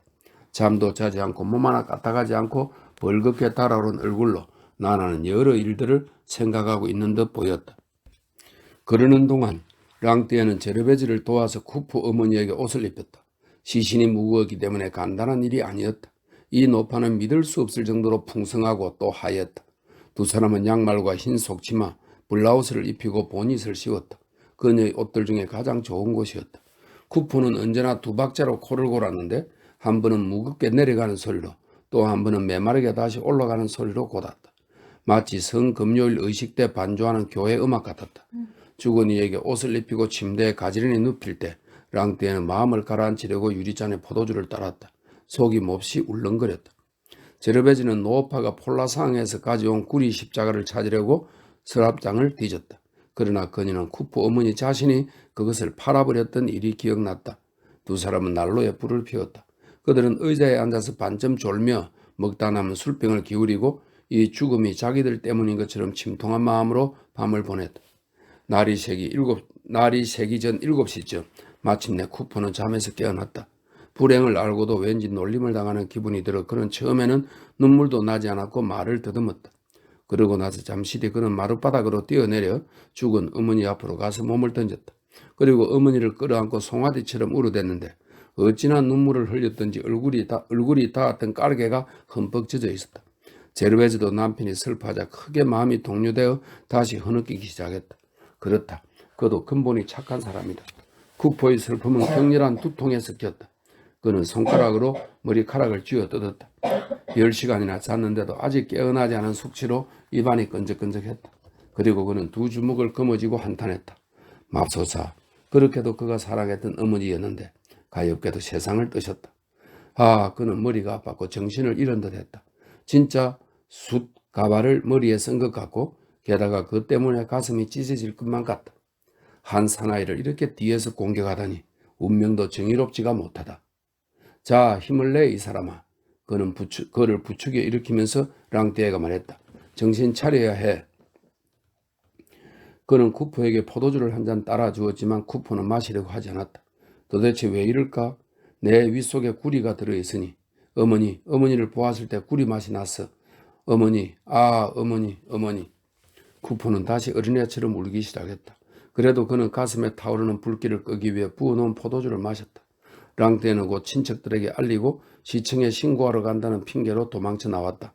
랑띠에는 바깥 공기를 쐬지 않고는 못 베길 심정이었다. 그래서 그는 담배도 피우고 아침에 차갑고 생생한 공기를 마시며 별로 서두르지 않았다. 러라 부인의 집에서 나와 바티뇨의 간이식당에 들러 따끈한 커피를 한 잔 마셨다. 그리고 그곳에서 좋게 1시간은 생각에 잠겨 머물러 있었다. 그러는 동안 9시쯤에 가족이 가게에 모였다. 덧문을 닫아둔 채였다. 로리언은 더 이상 울지 않았다. 게다가 그는 급한 일이 있다고 하면서 짐짓 꾸민 표정으로 잠시 몸을 흔들며 바로 작업장으로 돌아가 버렸다. 로리의 부인과 르라 부인은 쿠퍼 부부와 부둥켜 안고 눈을 닦았는데 그 눈에는 눈물방울이 조금 어려 있었다. 그러나 시체 주위로 재빨리 시선을 던진 로리의 부인은 시체 옆에 램프를 켜놓다니 상식에 어긋난다고 갑자기 목소리를 높이며 말했다. 촛불을 켜놓아야 하는 법이다. 나나를 시켜 커다란 초를 한갑 사오게 했다. 맙소사, 절름발이 집에서 죽으면 우스꽝스러운 방법으로 처리되는군. 죽은 사람에 대해 어떻게 예를 갖추는지도 모르고 정말 얼간이로군. 이 여자는 평생 장례식도 치러본 일이 없지? 르라 부인은 십자가를 빌리러 이웃집에 가야만 했다. 그녀는 너무나 큰 것을 빌려왔다. 검은색 나무 십자가로 색칠을 한 판지에 예수가 못 박혀 있었다. 그것은 쿠프 어머니의 가슴 전체를 가렸고 그 무게로 그녀를 짓누르는 것 같이 보였다. 이어서 사람들이 성수를 찾아서나 아무도 가지고 있지 않았기 때문에 나나가 교회까지 달려가서 한 병을 얻어왔다. 순식간에 작은 방은 모양이 달라졌다. 작은 탁자 위에 촛불이 켜지고 그 옆에 성수로 가득 찬 컵이 놓여지고 거기에 회양목 가지 하나가 꽂혔다. 이제 사람들이 와도 최소한 적당히 준비는 된 셈이다. 그러고는 조객을 막기 위해 가게 안의 의자를 둥글게 놓았다. 랑띠에는 11시에 겨우 돌아왔다. 장의사에 가서 여러 이야기를 묻고 왔다. 관은 12프랑이야. 랑띠에가 말했다. 미사를 권한다면 10프랑이 더 들고 영구차는 장식에 따라 값이 달라. 그건 필요 없어요. 로리의 부인이 놀라서 불안한 태도로 고개를 쳐들면서 중얼거렸다. 어머니가 다시 살아나는 것도 아니잖아요. 그리고 주머니 사정도 생각해야죠. 물론 나도 그렇게 생각해요. 모자장이가 말을 받았다. 참고 삼아 간만 알아왔습니다. 적당한 것을 말해보세요. 점심을 먹고 나서 주문하러 갈 테니까요. 덧문 사이로 흐릿한 햇빛이 스며드는 방 안에서 모두 작은 소리로 의논을 했다. 작은 방의 문은 활짝 열려있고 그곳에서 죽음의 무거운 정적이 흘러나왔다. 어린애들의 웃음소리가 앞마당으로에서 들려왔다. 겨울의 창백한 햇빛 아래서 여자아이들이 원을 그리며 돌고 있었다. 갑자기 나나의 말소리가 들렸다. 보슈 부부에게 맡겨놓았더니 그곳에서 도망쳐 온 것이다. 나나가 날카로운 소리로 명령을 내렸다. 그러면 신발 뒤축이 하나같이 길바닥을 때렸고 뒤이어 시끄럽게 조잘거리는 새소리처럼 노랫말이 날아올랐다. 당나귀야 당나귀야 그는 다리가 아프단다. 그래서 부인이 만들어 주었지. 예쁜 양말과 라일락 구두를 라일락 구두를. 제르베즈는 자기가 얘기할 차례를 기다렸다. 그래요. 분명 우린 부자가 아니에요. 하지만 행세만은 올바르게 하고 싶어요. 어머니는 아무것도 남겨주진 않으셨지만 그렇다고 해서 개처럼 땅바닥에 내던지듯 할 수는 없어요. 네, 미사는 꼭 올려야 해요. 그리고 연구차도 좋은 걸로. 그런데 누가 그 비용을 대지? 로리의 부인이 격한 의조로 물었다. 우리는 그럴 수 없어. 지난주에 돈을 잃어버렸거든. 자네도 안 되겠지. 빈털털이니까. 세상을 깜짝 놀라게 하려고 애쓰는 것도 좋지만 그 때문에 자네들이 어떻게 될지도 생각해야지. 쿠포는 의논을 해도 전혀 관심 없다는 몸짓으로 말을 더듬다가 의자에서 잠들고 말았다. 르라 부인은 자기 목만은 치르겠노라고 했다. 그녀는 제르베즈와 같은 의견으로서 할 일은 마땅히 해야 한다는 생각이었다. 그래서 둘이서 종이 쪽지에 계산해 보았다. 모두 합쳐서 약 90프랑이 필요했다. 오랫동안 얘기한 끝에 지붕에 장식이 달린 연구차로 결정했기 때문이었다. 우리는 셋이니까요. 세탁소 여중인이 결론지었다. 한 집에서 30프랑씩 내면 되겠어요. 그 정도로 파산하진 않을 거예요. 그러나 로리의 부인이 화를 내면서 소리쳤다. 뭐라고? 난 그렇게 못해. 그래 못하고 말고. 30프랑이 아까워서가 아니라 나한테 10만 프랑이 있고 만약 그 돈으로 어머니가 대사람만 나신다면 스스럼치 않고 다 내겠어. 다만 나는 그 지뢰가 싫다고. 자네는 가게를 가지고 있으니까 동네 사람들에게 허세라도 부려보고 싶을 테지. 하지만 우리는 그런 일에 끼고 싶지 않아. 잘난 체 하기 싫어. 좋을 대로 해봐. 원하면 연구차에 깃털 장식도 달고. 당신한테는 절대 부탁하지 않겠어요. 마침내 제르베즈가 대답하며 끄들매졌다.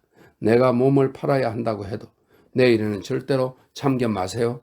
난 당신의 도움 없이 어머니를 보살펴왔어요. 장례식도 당신 없이 치를 거예요. 지금까지 단 한 번도 싫은 소리를 한 적은 없지만 난 집 없는 고양이를 죽어다 키웠어요. 당신 어머니를 진흙탕 속에 내버려 둘 수가 없었기 때문이죠.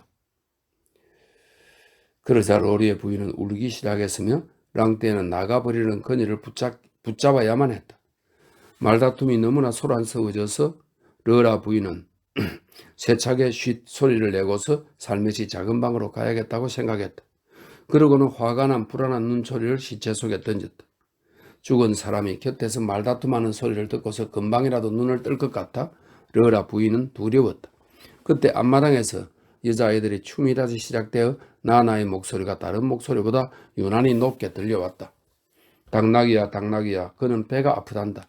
그래서 부인이 만들어 주었지. 예쁜 베드교와 라일락 구두를 라일락 구두를. 맙소사 아이들이 노래해서 정말 짜증스럽네. 제르베즈는 견디다 못해 몸을 떨면서 당장이라도 울음을 터뜨릴 것 같은 모습으로 랑디아에게 말했다. 쟤네들 입을 좀 다물게 해줘요. 그리고 나나를 관리인 아주머니한테 데려다 주세요. 아무데나 내 팽개쳐 두면 돼요. 르라 부인과 로리의 부인은 다시 오겠다고 약속하고 점심을 먹으러 갔다. 쿠포 가족은 식탁에 앉아 돼지고기를 먹었으나 식욕이 없었고 감히 포크 소리도 내지 못했다. 그들은 가련한 쿠포 어머니가 그들의 어깨를 누르며 방에 있는 것만 같은 기분이 들어 난처해서 얼이 빠져 있었다. 그들의 생활은 엉망으로 흐트러져 버렸다. 처음에는 어떻게 해야 좋을지 몰라 발을 동동 구를 뿐 혼례식을 치른 다음 날처럼 완전히 지쳐 있었다. 르라 부인의 30프랑과 제르베즈가 모자도 쓰지 않고 미친 여자처럼 구제에게 가서 구워온 60프랑으로 랑떼는 곧장 장의사에게 다시 갔다.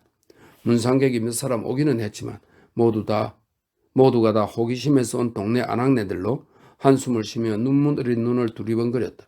그녀들은 작은 방에 들어가서 성호를 꺾고 성수에 축인 회양목 가지를 흔들고 죽은 사람의 얼굴을 뚫어지게 바라보았다. 그런 다음 그녀는 가게에 주저앉아 몇 시간 동안이나 지치지 않고 같은 말을 되풀이하면서 죽은 여자에 대해서 끝없이 말했다. 르망주장은 쿠포 어머님의 오른쪽의 눈이 감겨지지 않았다고 일러주었고 고드롱 부인은 그녀가 나이에 비해서는 문적 살집이 좋다고 끈덕지게 되풀이했으며 포크니의 부인은 사흘 전에 그 부인이 커피 마시는 모습을 보았는데 하고 놀라는 표정이었다. 정말 인생은 더덥다. 누구나 죽음에 대비해야만 한다. 저녁 때가 되자 쿠포 부부는 짜증이 나기 시작했다. 시체를 이렇게 오랫동안 집에 놔두다니 가족으로는 도저히 견딜 수 없다. 정부는 장례에 대해 별도로 법률을 만들어야 한다. 다시 오늘 하룻밤과 내일 아침 내내 이러고 있으란 말인가? 싫다. 끝이 없을 것이다. 눈물도 마르면 안 그런가? 슬픔이 짜증으로 변한다. 마침내는 싸움이라도 할 판국이니까 좁다란 작은 방 안에 말없이 뻣뻣해져 있는 쿠포 어머니는 차츰 집안 가득히 확대되어가는 사람들을 짓누를 정도로 무거워졌다. 그래서 집안은 할 수 없이 여느 때 생활로 돌아가고 죽은 이를 받드는 기분 따위는 사라져버렸다. 우리와 함께 조금이라도 더 쉬어야죠. 제르베즈는 르라 부인과 로리의 부인이 다시 나타나자 그녀들에게 말했다. 쓸쓸해서 못 견딜 지경이니 함께 있어 주세요. 작업대 식사가 마련됐다. 저마다 접시를 보면서 바로 이 장소에서 그전에 먹었던 멋진 잔치 생각을 했다. 랑떼가 돌아오기로 되어 있었다. 로리에도 내려왔다. 과자 장수가 파이를 가져왔다. 왜냐하면 세탁소 여주인은 도저히 요리를 생각할 여유가 없었기 때문이다. 모두들 자리에 앉았을 때 보슈가 들어와서 마레스코 씨가 문상을 오고 싶어 한다고 했다. 집주인은 프로코트에 커다란 훈장을 달고서 아주 엄숙한 표정을 지으며 나타났다. 그는 묵묵히 인사를 하고 똑바로 작은 방으로 가서 무릎을 꿇었다. 그는 독실한 신자였다. 마치 사제처럼 명상에 잠겨 기도를 드리고 나서 허공에 십자를 걷고 회양목가지로 시체에 성수를 뿌렸다. 가족 모두가 식탁에서 물러나 강한 감동을 느끼며 선체로 그를 바라보고 있었다.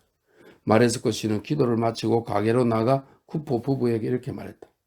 나는 밀린 집시의 이기분을 받으러 왔소. 줄 수 있겠소? 아니요 어르신, 전부는 안 되겠어요.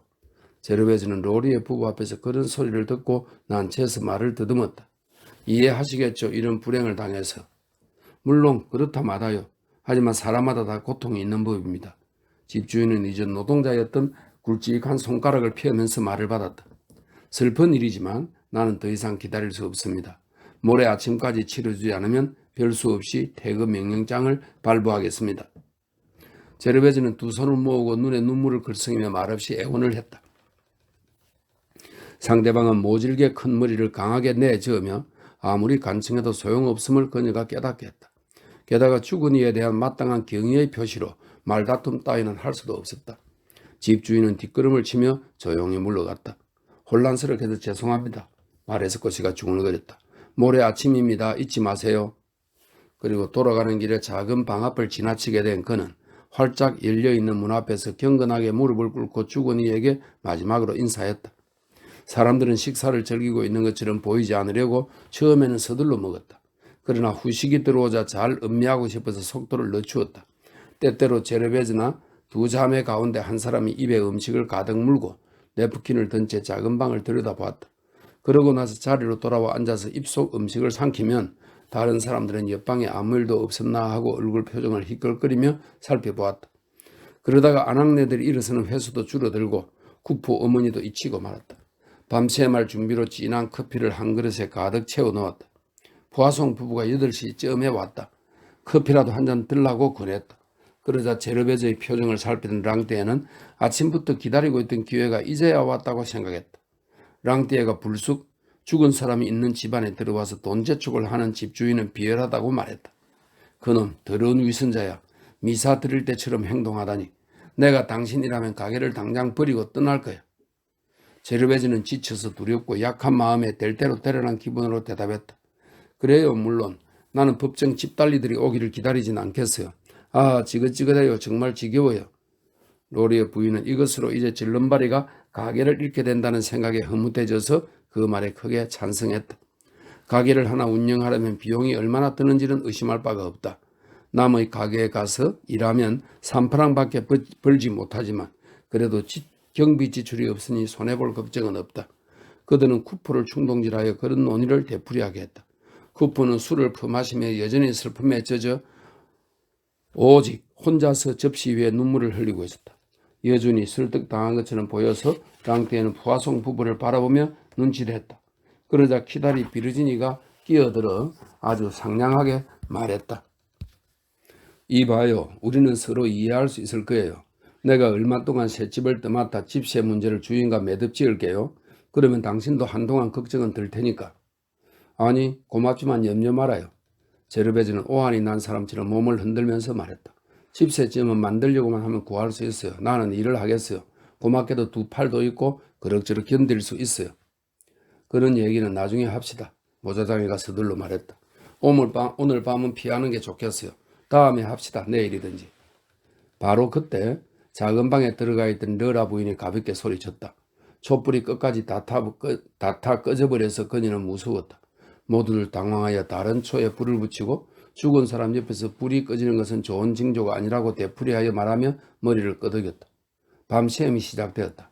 쿠퍼는 길게 누워서나 잠자기 위해서가 아니라 생각하기 위해서라고 말했다.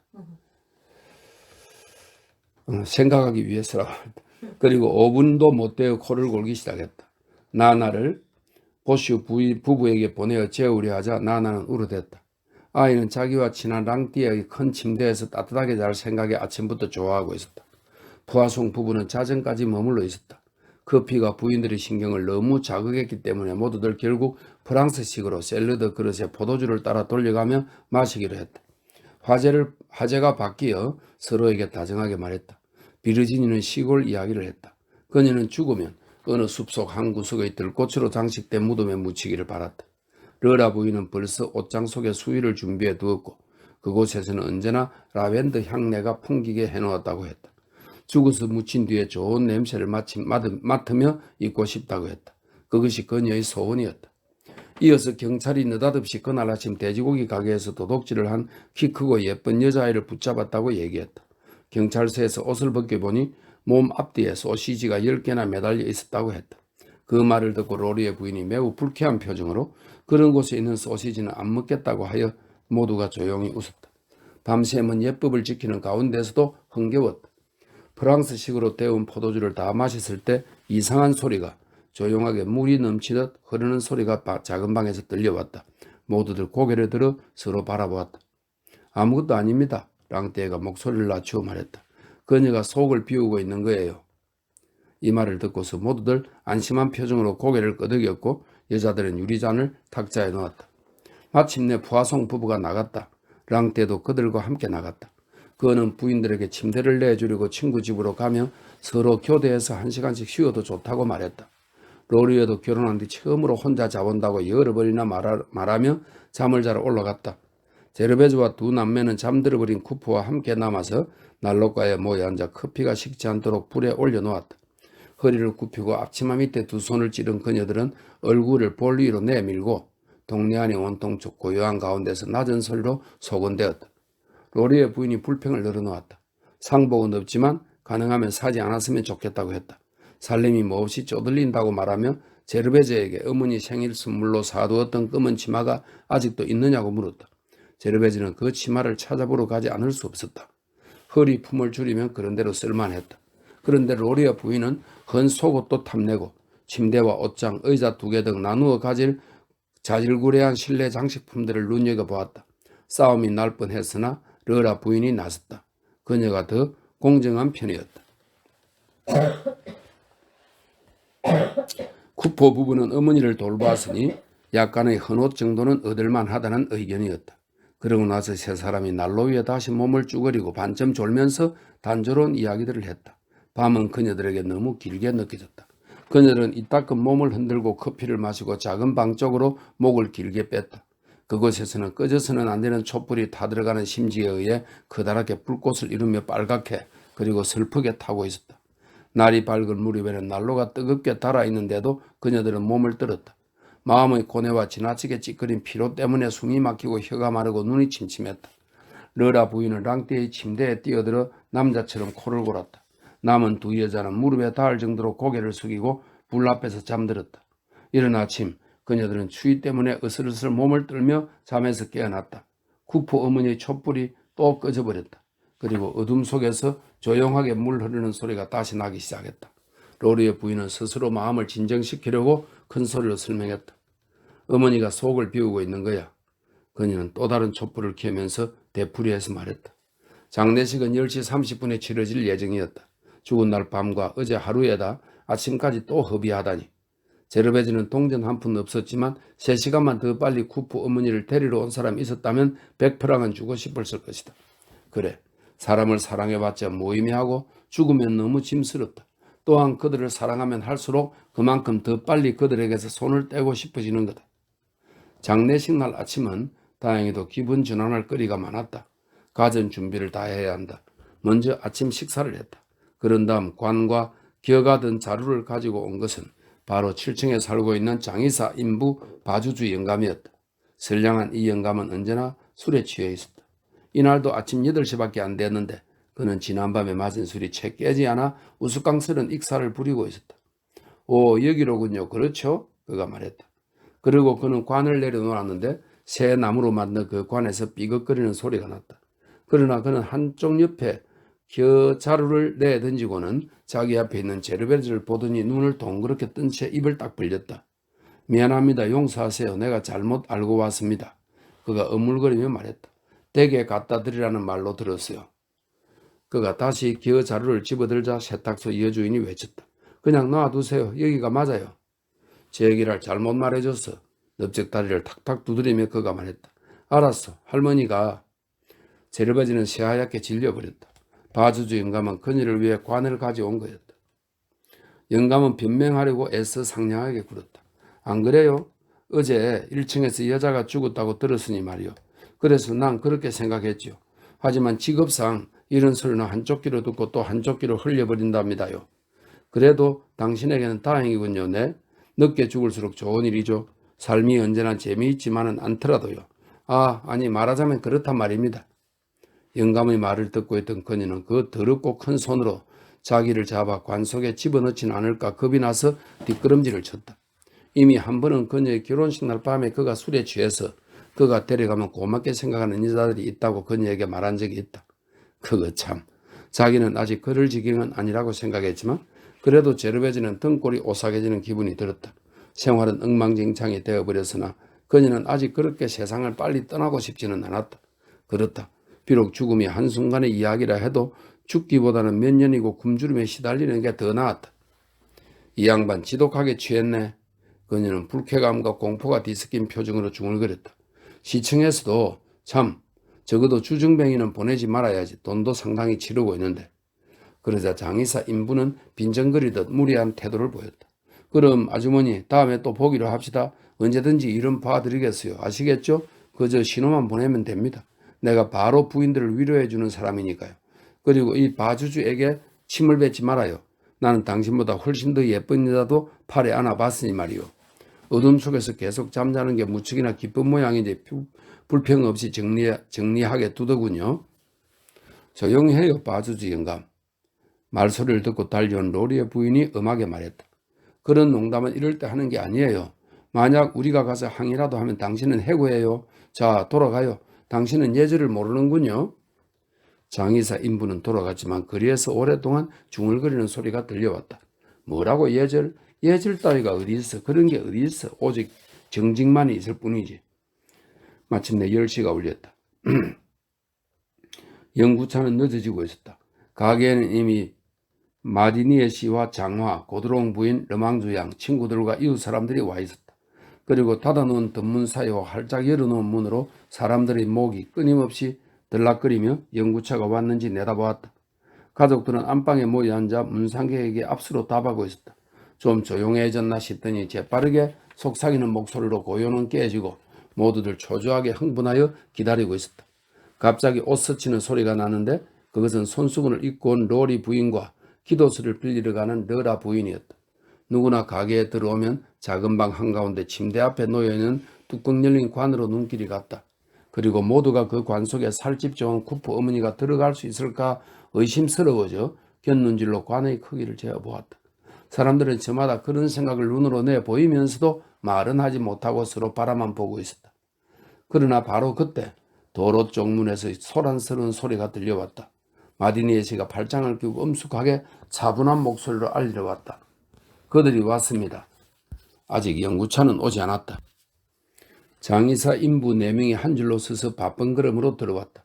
모두들 붉은 얼굴에 이삿짐 인부처럼 손이 곱았으며 오줌 냄새가 나는 검은 옷이 관에 서쳐 끄디껏 달아 있었다.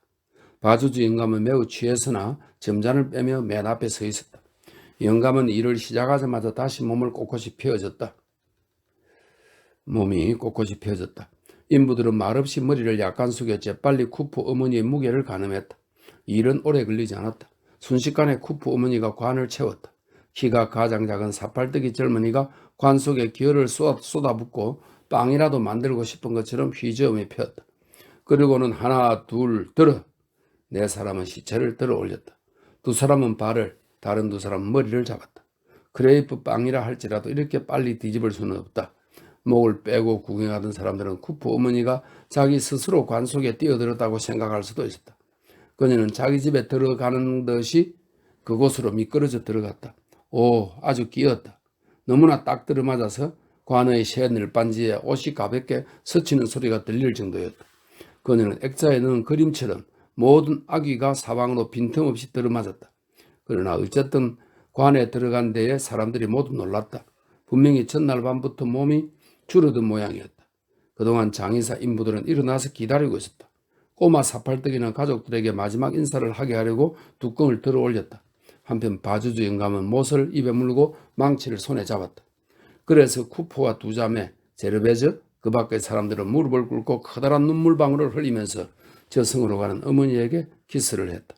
그 뜨거운 눈물방울이 이제는 굳어서 얼음처럼 차디찬 얼굴에 떨어졌다. 훌쩍이는 울음소리가 한동안 계속됐다. 뚜껑이 닫히자 바주주 영감은 짐 꾸리는 사람처럼 잽싼 솜씨로 못한 개를 2번씩 때려박았다. 가구를 수순하는 듯한 이 소음 속에서 모두들 자기 울음소리조차 들리지 않았다. 다 끝났다. 출발이다. 이런 때에 어쩌면 저렇게 허세를 부린담? 로리의 부인이 현관 앞 연구차를 보고서 남편에게 말했다. 연구차 때문에 온 동네에 한바탕 소동이 벌어졌다. 내장가게 여자는 식료품 가게 점문을 부르고 키 작은 시계장에는 보도로 뛰쳐나왔으며 이웃 사람들은 창문으로 몸을 내밀었다. 그리고 사람들은 모두 차 지붕 위에 달린 하얀 무명술 장식에 대해 이야기했다. 아, 쿠포 부부는 빚을 갚는 편이 좋았을 텐데. 그러나 로리의 부부의 말처럼 허세를 부릴 때면 언제 어디서든 끝이 없는 법이다. 부끄럽기도 해라. 바로 그때 제르베즈는 사슬장이와 그 마누라에 대해 얘기하면서 되풀이 말했다. 저 욕심 많은 부부 좀 보라지. 자기 어머니를 위해서 오랑캐 꽃 한 다발도 안 가지고 오다니. 사실 로리의 부부는 빈손으로 왔다. 러라 부인은 조화 화환을 가지고 왔다. 관 위에는 그 밖에 쿠포 부부가 산 국화꽃 화환과 꽃다발이 놓여 있었다. 장의사 인부들은 관을 둘러매기 위해 한바탕 어깨에 힘을 복두었다. 장례 행렬은 좀처럼 갖추어지지 않았다. 쿠프와 로리에는 연미복을 입고 모자를 손에 들고서 장례 행렬 맨 앞에 섰다. 쿠프는 아침에 마신 백포도주 2잔 때문에 머리가 아파서 매부의 팔에 매달려 걸어갔다. 이어서 남자들이 나아갔다. 온통 까맣게 입은 아주 근엄한 마디니에시, 작업복 위 외투를 입은 장화, 소문거리가 된 노랑방지의 보슈, 랑티에 고드롱, 불고기 졸병, 푸아송, 그리고 또 다른 사람들이 뒤를 따랐다. 다음은 부인들 차례여서 첫 줄에 죽은 어머니의 치마를 손질해 입은 로리의 부인, 우도새 라일로 꽃을 달아 적석 상복으로 꾸미고 거기에 쇼를 누른 러라 부인, 그리고 비르지니, 고드롱 부인, 포코니의 부인, 르망주 양이 줄을 이었다. 성호를 긋기도 하고 모자를 벗기도 하는 사람들 사이로 연구차가 서서히 구토도로 거리를 내려갈 때 장의사 인부 4명 가운데 2사람은 연구차 앞에, 다른 2사람은 연구차 좌우에 붙어 앞장섰다. 제르베즈는 가게 문을 닫기 위해 뒤에 남았다. 그녀는 나나를 보슈 부인에게 맡기고는 뛰어서 행렬에 합류했다. 그동안 나나는 관리인 여자의 손에 잡혀 현관 밑에 서서 할머니가 아름다운 마차에 실려 그리 저쪽으로 사라져가는 모습을 매우 흥미로운 눈초리로 바라보았다. 세탁소 여주인이 숨을 헐떡이며 장례 행렬을 따라잡았을 때 마침 구제도 도착했다. 그는 남자들 사이에 끼어들었으나 뒤돌아보며 머리를 숙여 그녀에게도 인사를 했다. 그 동작이 매우 다정했기 때문에 그녀는 갑자기 자신이 무척 불행하다는 느낌이 들어서 다시 눈물이 치밀었다. 그녀는 이제 쿠프 어머니 때문만이 아니라 무언가 혐오스럽고 또 말로 표현은 못하지만 숨이 막힐 듯한 무엇인가 때문에 울었다. 그녀는 가는 내내 손수건으로 눈을 누르고 있었다. 볼이 메마르고 상기된 로리의 부인은 제르베즈의 그런 태도가 못마땅하다는 듯이 곁눈질로 노려보았다. 성당에서 장례식은 곧 대충 끝마쳐졌다. 하지만 미사는 사제가 너무 늙어서 좀 길어졌다. 장화와 불고기 졸병은 헌금 때문에 밖에 머물러 있었다. 마디니에 씨는 사제들의 동작을 줄곧 지켜보고서 그 관찰 결과를 랑티에게 알려주었다. 저 어릿광대들은 라틴어를 줄줄 외우지만 자기가 무엇을 찌끄리고 있는지도 모른다. 그들은 세례나 혼례를 치를 때와 마찬가지로 장례도 해치우므로 마음속에서 조금의 감동도 찾아볼 수 없다. 그러고 나서 마디니에 씨는 요란한 의식과 촛불들, 슬프게 하는 목소리, 식구들 앞에서 거칠해하는 등등을 비난했다. 정말이지 집에서와 성당에서 두 번 죽음을 당하게 하지 않은가. 그리고 모두들 그의 말이 옳다고 했다. 왜냐하면 미사가 끝나고도 또다시 횡설수설 기도가 있고 참석자들이 유해 앞에서까지 성수를 뿌려야 한다니 아무리 생각해도 괴로웠기 때문이다. 다행히도 묘지는 멀지 않은 곳 샤펠 지구의 작은 묘지로서 마르다케 거리에 열려있는 공원 끝에 있었다. 장례 행리는 흐트러지고 구둣발 소리가 요란하게 울리는 가운데 사람들은 멋대로 얘기하면서 그곳에 도착했다. 땅이 단단하여 소리가 잘 울려서 사람들은 기꺼이 신발 바닥으로 쾅쾅 울려보고 싶은 생각이 들었다. 내려놓은 관 옆에 입을 딱 벌리고 있는 무덤 구덩이는 이미 완전히 얼어붙어서 썩고 채석장처럼 휘꾸무레하고 돌처럼 딱딱했다. 참석자들은 썩고 덩어리로 된 작은 산둘레에 늘어서 있었는데 이런 추위 속에서 기다린다는 것은 그다지 재미있는 일은 아니었다. 그리고 구덩이를 바라보고 있기도 지겨웠다. 하얀 제복을 입은 사제가 마침내 작은 집에서 나왔다. 그는 추워서 벌벌 떨었고 데 프로푼디스, 이거는 깊은 구렁 속에서라고 하는 라틴어네요. 데 프로푼디스 하고 내뱉을 때마다 그의 숨결이 하얗게 서렸다. 마지막으로 성호를 걷자 그는 다시 한번 되풀이할 엄두도 못 내겠다는 듯이 도망쳤다. 무덤파는 인부가 삽을 들었다. 그러나 흙이 얼어붙어 있었기 때문에 커다란 덩어리밖에는 떼어낼 수가 없었다. 큰 흙덩어리가 깊디 깊은 밑바닥으로 떨어지며 꽤 요란한 소리가 울렸다. 마치 관에다 진짜 폭격을 가하는 것 같았으며 관의 널빤지가 쪼개지는 것 아닌가 할 정도의 연속적인 대포 소리 같았다. 아무리 이기적인 사람일지라도 이 소리를 들으면 위장이 찢기는 느낌이 들 것이다. 눈물이 또다시 솟아오르기 시작했다. 모두들 그 자리를 물러나 묘지 밖으로 나갔으나 포승은 아직도 들려오고 있었다. 입김으로 손가락을 노리고 있던 장화가 큰 소리로 감상을 말했다. 아, 맙소사. 가련한 쿠프 어머니는 따뜻하게 지내지 못하겠지. 신사숙녀 여러분, 함석장이가 식구들과 함께 길거리에 서 있던 몇몇 친구들에게 말했다. 원하시면 뭐라도 대접해 드리겠습니다. 그리고 그는 앞장서서 마르카데 거리의 묘지에서 내려오는 길에라는 술집으로 들어갔다. 제르베즈는 길 위에 남아있다가 머리를 숙여 인사한 뒤에 가버리려고 하는 구제를 불렀다. 그는 왜 포도주 한 잔 안 마시는가? 그는 바빠서 일터로 돌아가야 했다. 그래서 두 사람은 잠시 아무 말 없이 서로 바라보았다. 60프랑은 미안했어요.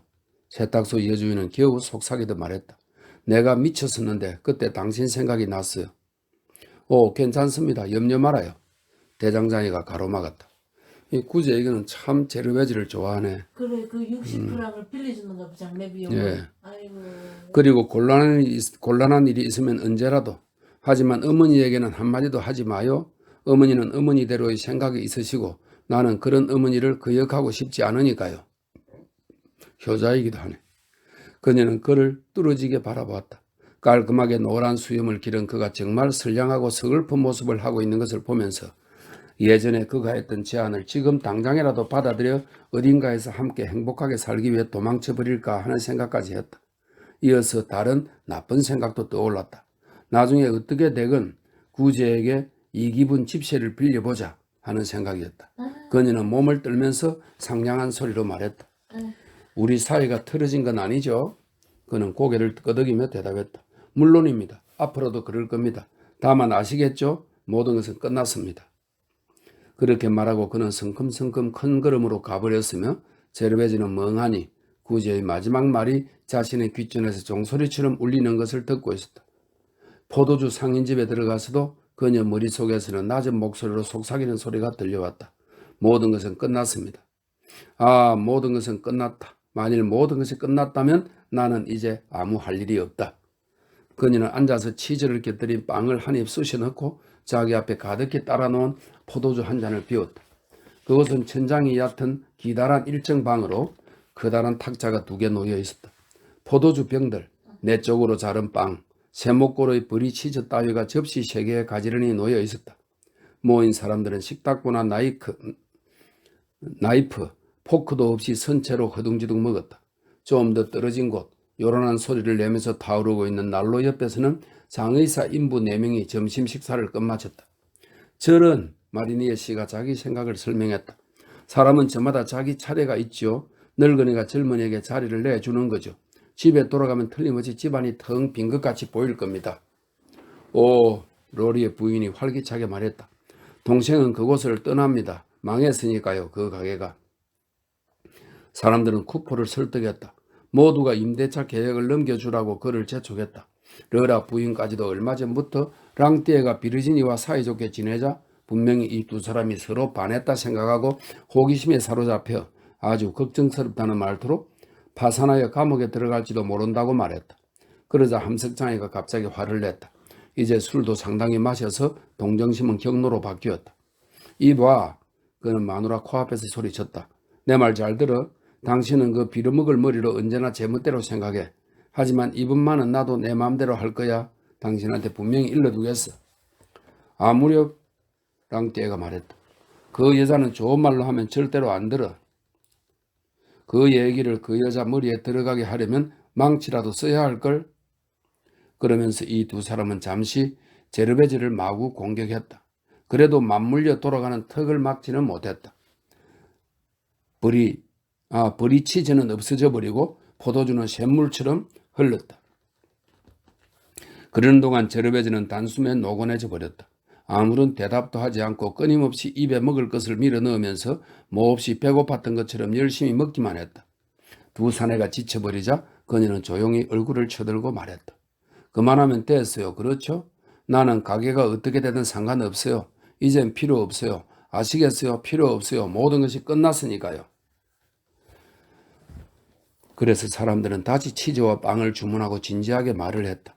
푸아송 부부가 가게의 권리를 양도받고 밀려드는 이기분 집세를 떠맡겠노라고 제안했다. 한편 보슈가 집주인의 대리로 거드름을 빼면서 그 결정을 승인했다. 뿐만 아니라 그는 당장에 쿠퍼 부부에게 방을 빌려주기로 했는데 로리의 부부와 같은 7층 복도에 있는 빈 방이었다. 랑띠에로 말하자면 맙소사 푸아송 부부에게 폐가 안 된다면 지금의 방에 그대로 살고 싶다고 했다. 경찰은 고개를 끄덕이며 전혀 폐가 안 된다고 했다. 정치적인 의견이 다르더라도 친구끼리는 언제나 사이좋게 지낼 수가 있다는 것이다. 그러자 랑띠에는 양도 문제에 관여하지 않고 자기의 작은 일을 마침내 끝낸 남자로서 커다란 빵에 버리 치즈를 담뿍 발랐다. 그리고 몸을 뒤로 젖히고 앉아 빵을 경건하게 먹으면서 어떤 기쁨으로 불타올라 상기된 얼굴로 제르베즈와 비르지니에게 번갈아 눈을 깜빡거리며 추파를 던졌다. 이봐요, 바주즈 영감, 쿠퍼가 불렀다. 와서 한잔하시오. 우리는 그드름을 떨진 않소. 다 같은 노동자니까요. 마침 돌아가려던 장의사 인부들 4명도 그들과 건배하기 위해 되돌아왔다. 비난은 아니지만 조금 전에 그 부인은 꽤나 무거웠으니 포도주 한 잔 마실만 하다고 했다. 바주즈 영감은 세탁소 여주인을 노려보았으나 무례한 말은 하지 않았다. 그녀는 기분이 좋지 않아 일어나서 이제 완전히 취해버린 남자들 곁을 떠났다. 곤드레 만드레가 된 쿠퍼는 또 송아지처럼 슬피 울며 못 견디겠다고 말했다. 저녁 때 집으로 돌아온 제르베즈는 의자에 바보처럼 앉아 있었다. 그녀는 방이 황량하고 넓다고 생각했다. 진정 귀찮은 골칫거리가 없어졌다. 그러나 그녀는 분명히 마르카데 거리의 작은 공원 구덩이 밑에 쿠포 어머니만을 남겨두고 온 것은 아니었다. 너무나 많은 것들이 그녀에게서 사라지고 말았다. 분명히 자기 자신의 생명 한 조각을, 자신의 가게를, 여주인으로서의 긍지를, 또한 그 밖의 여러 감정을 그녀는 그날 매장해버렸다. 그렇다. 벽에는 장식이 하나도 걸려있지 않고 그녀의 마음도 텅 비어 있었다. 이사가 완전히 끝났다. 시궁창에 빠져버린 것이다. 너무나 지쳤다. 할 수만 있다면 그녀는 뒷날 다시 일어서리라. 10시에 옷을 벗으면서 나나는 울며 발버둥 쳤다. 나나는 할머니의 침대에서 자고 싶었다. 어머니는 딸에게 겁을 주려 했지만 이 아이는 매우 조숙해서 사람이 죽었어도 오직 호기심만 컸다. 마침내 아이는 할머니 자리에서 자도록 허락받았다. 이 말괄량이 여자아이는 큰 침대를 좋아했다. 아이는 넙죽 누워서 뒹굴어댔다. 그날 밤 나나는 따뜻하고 푹신한 새털 이불 속에서 아주 잘 잤다.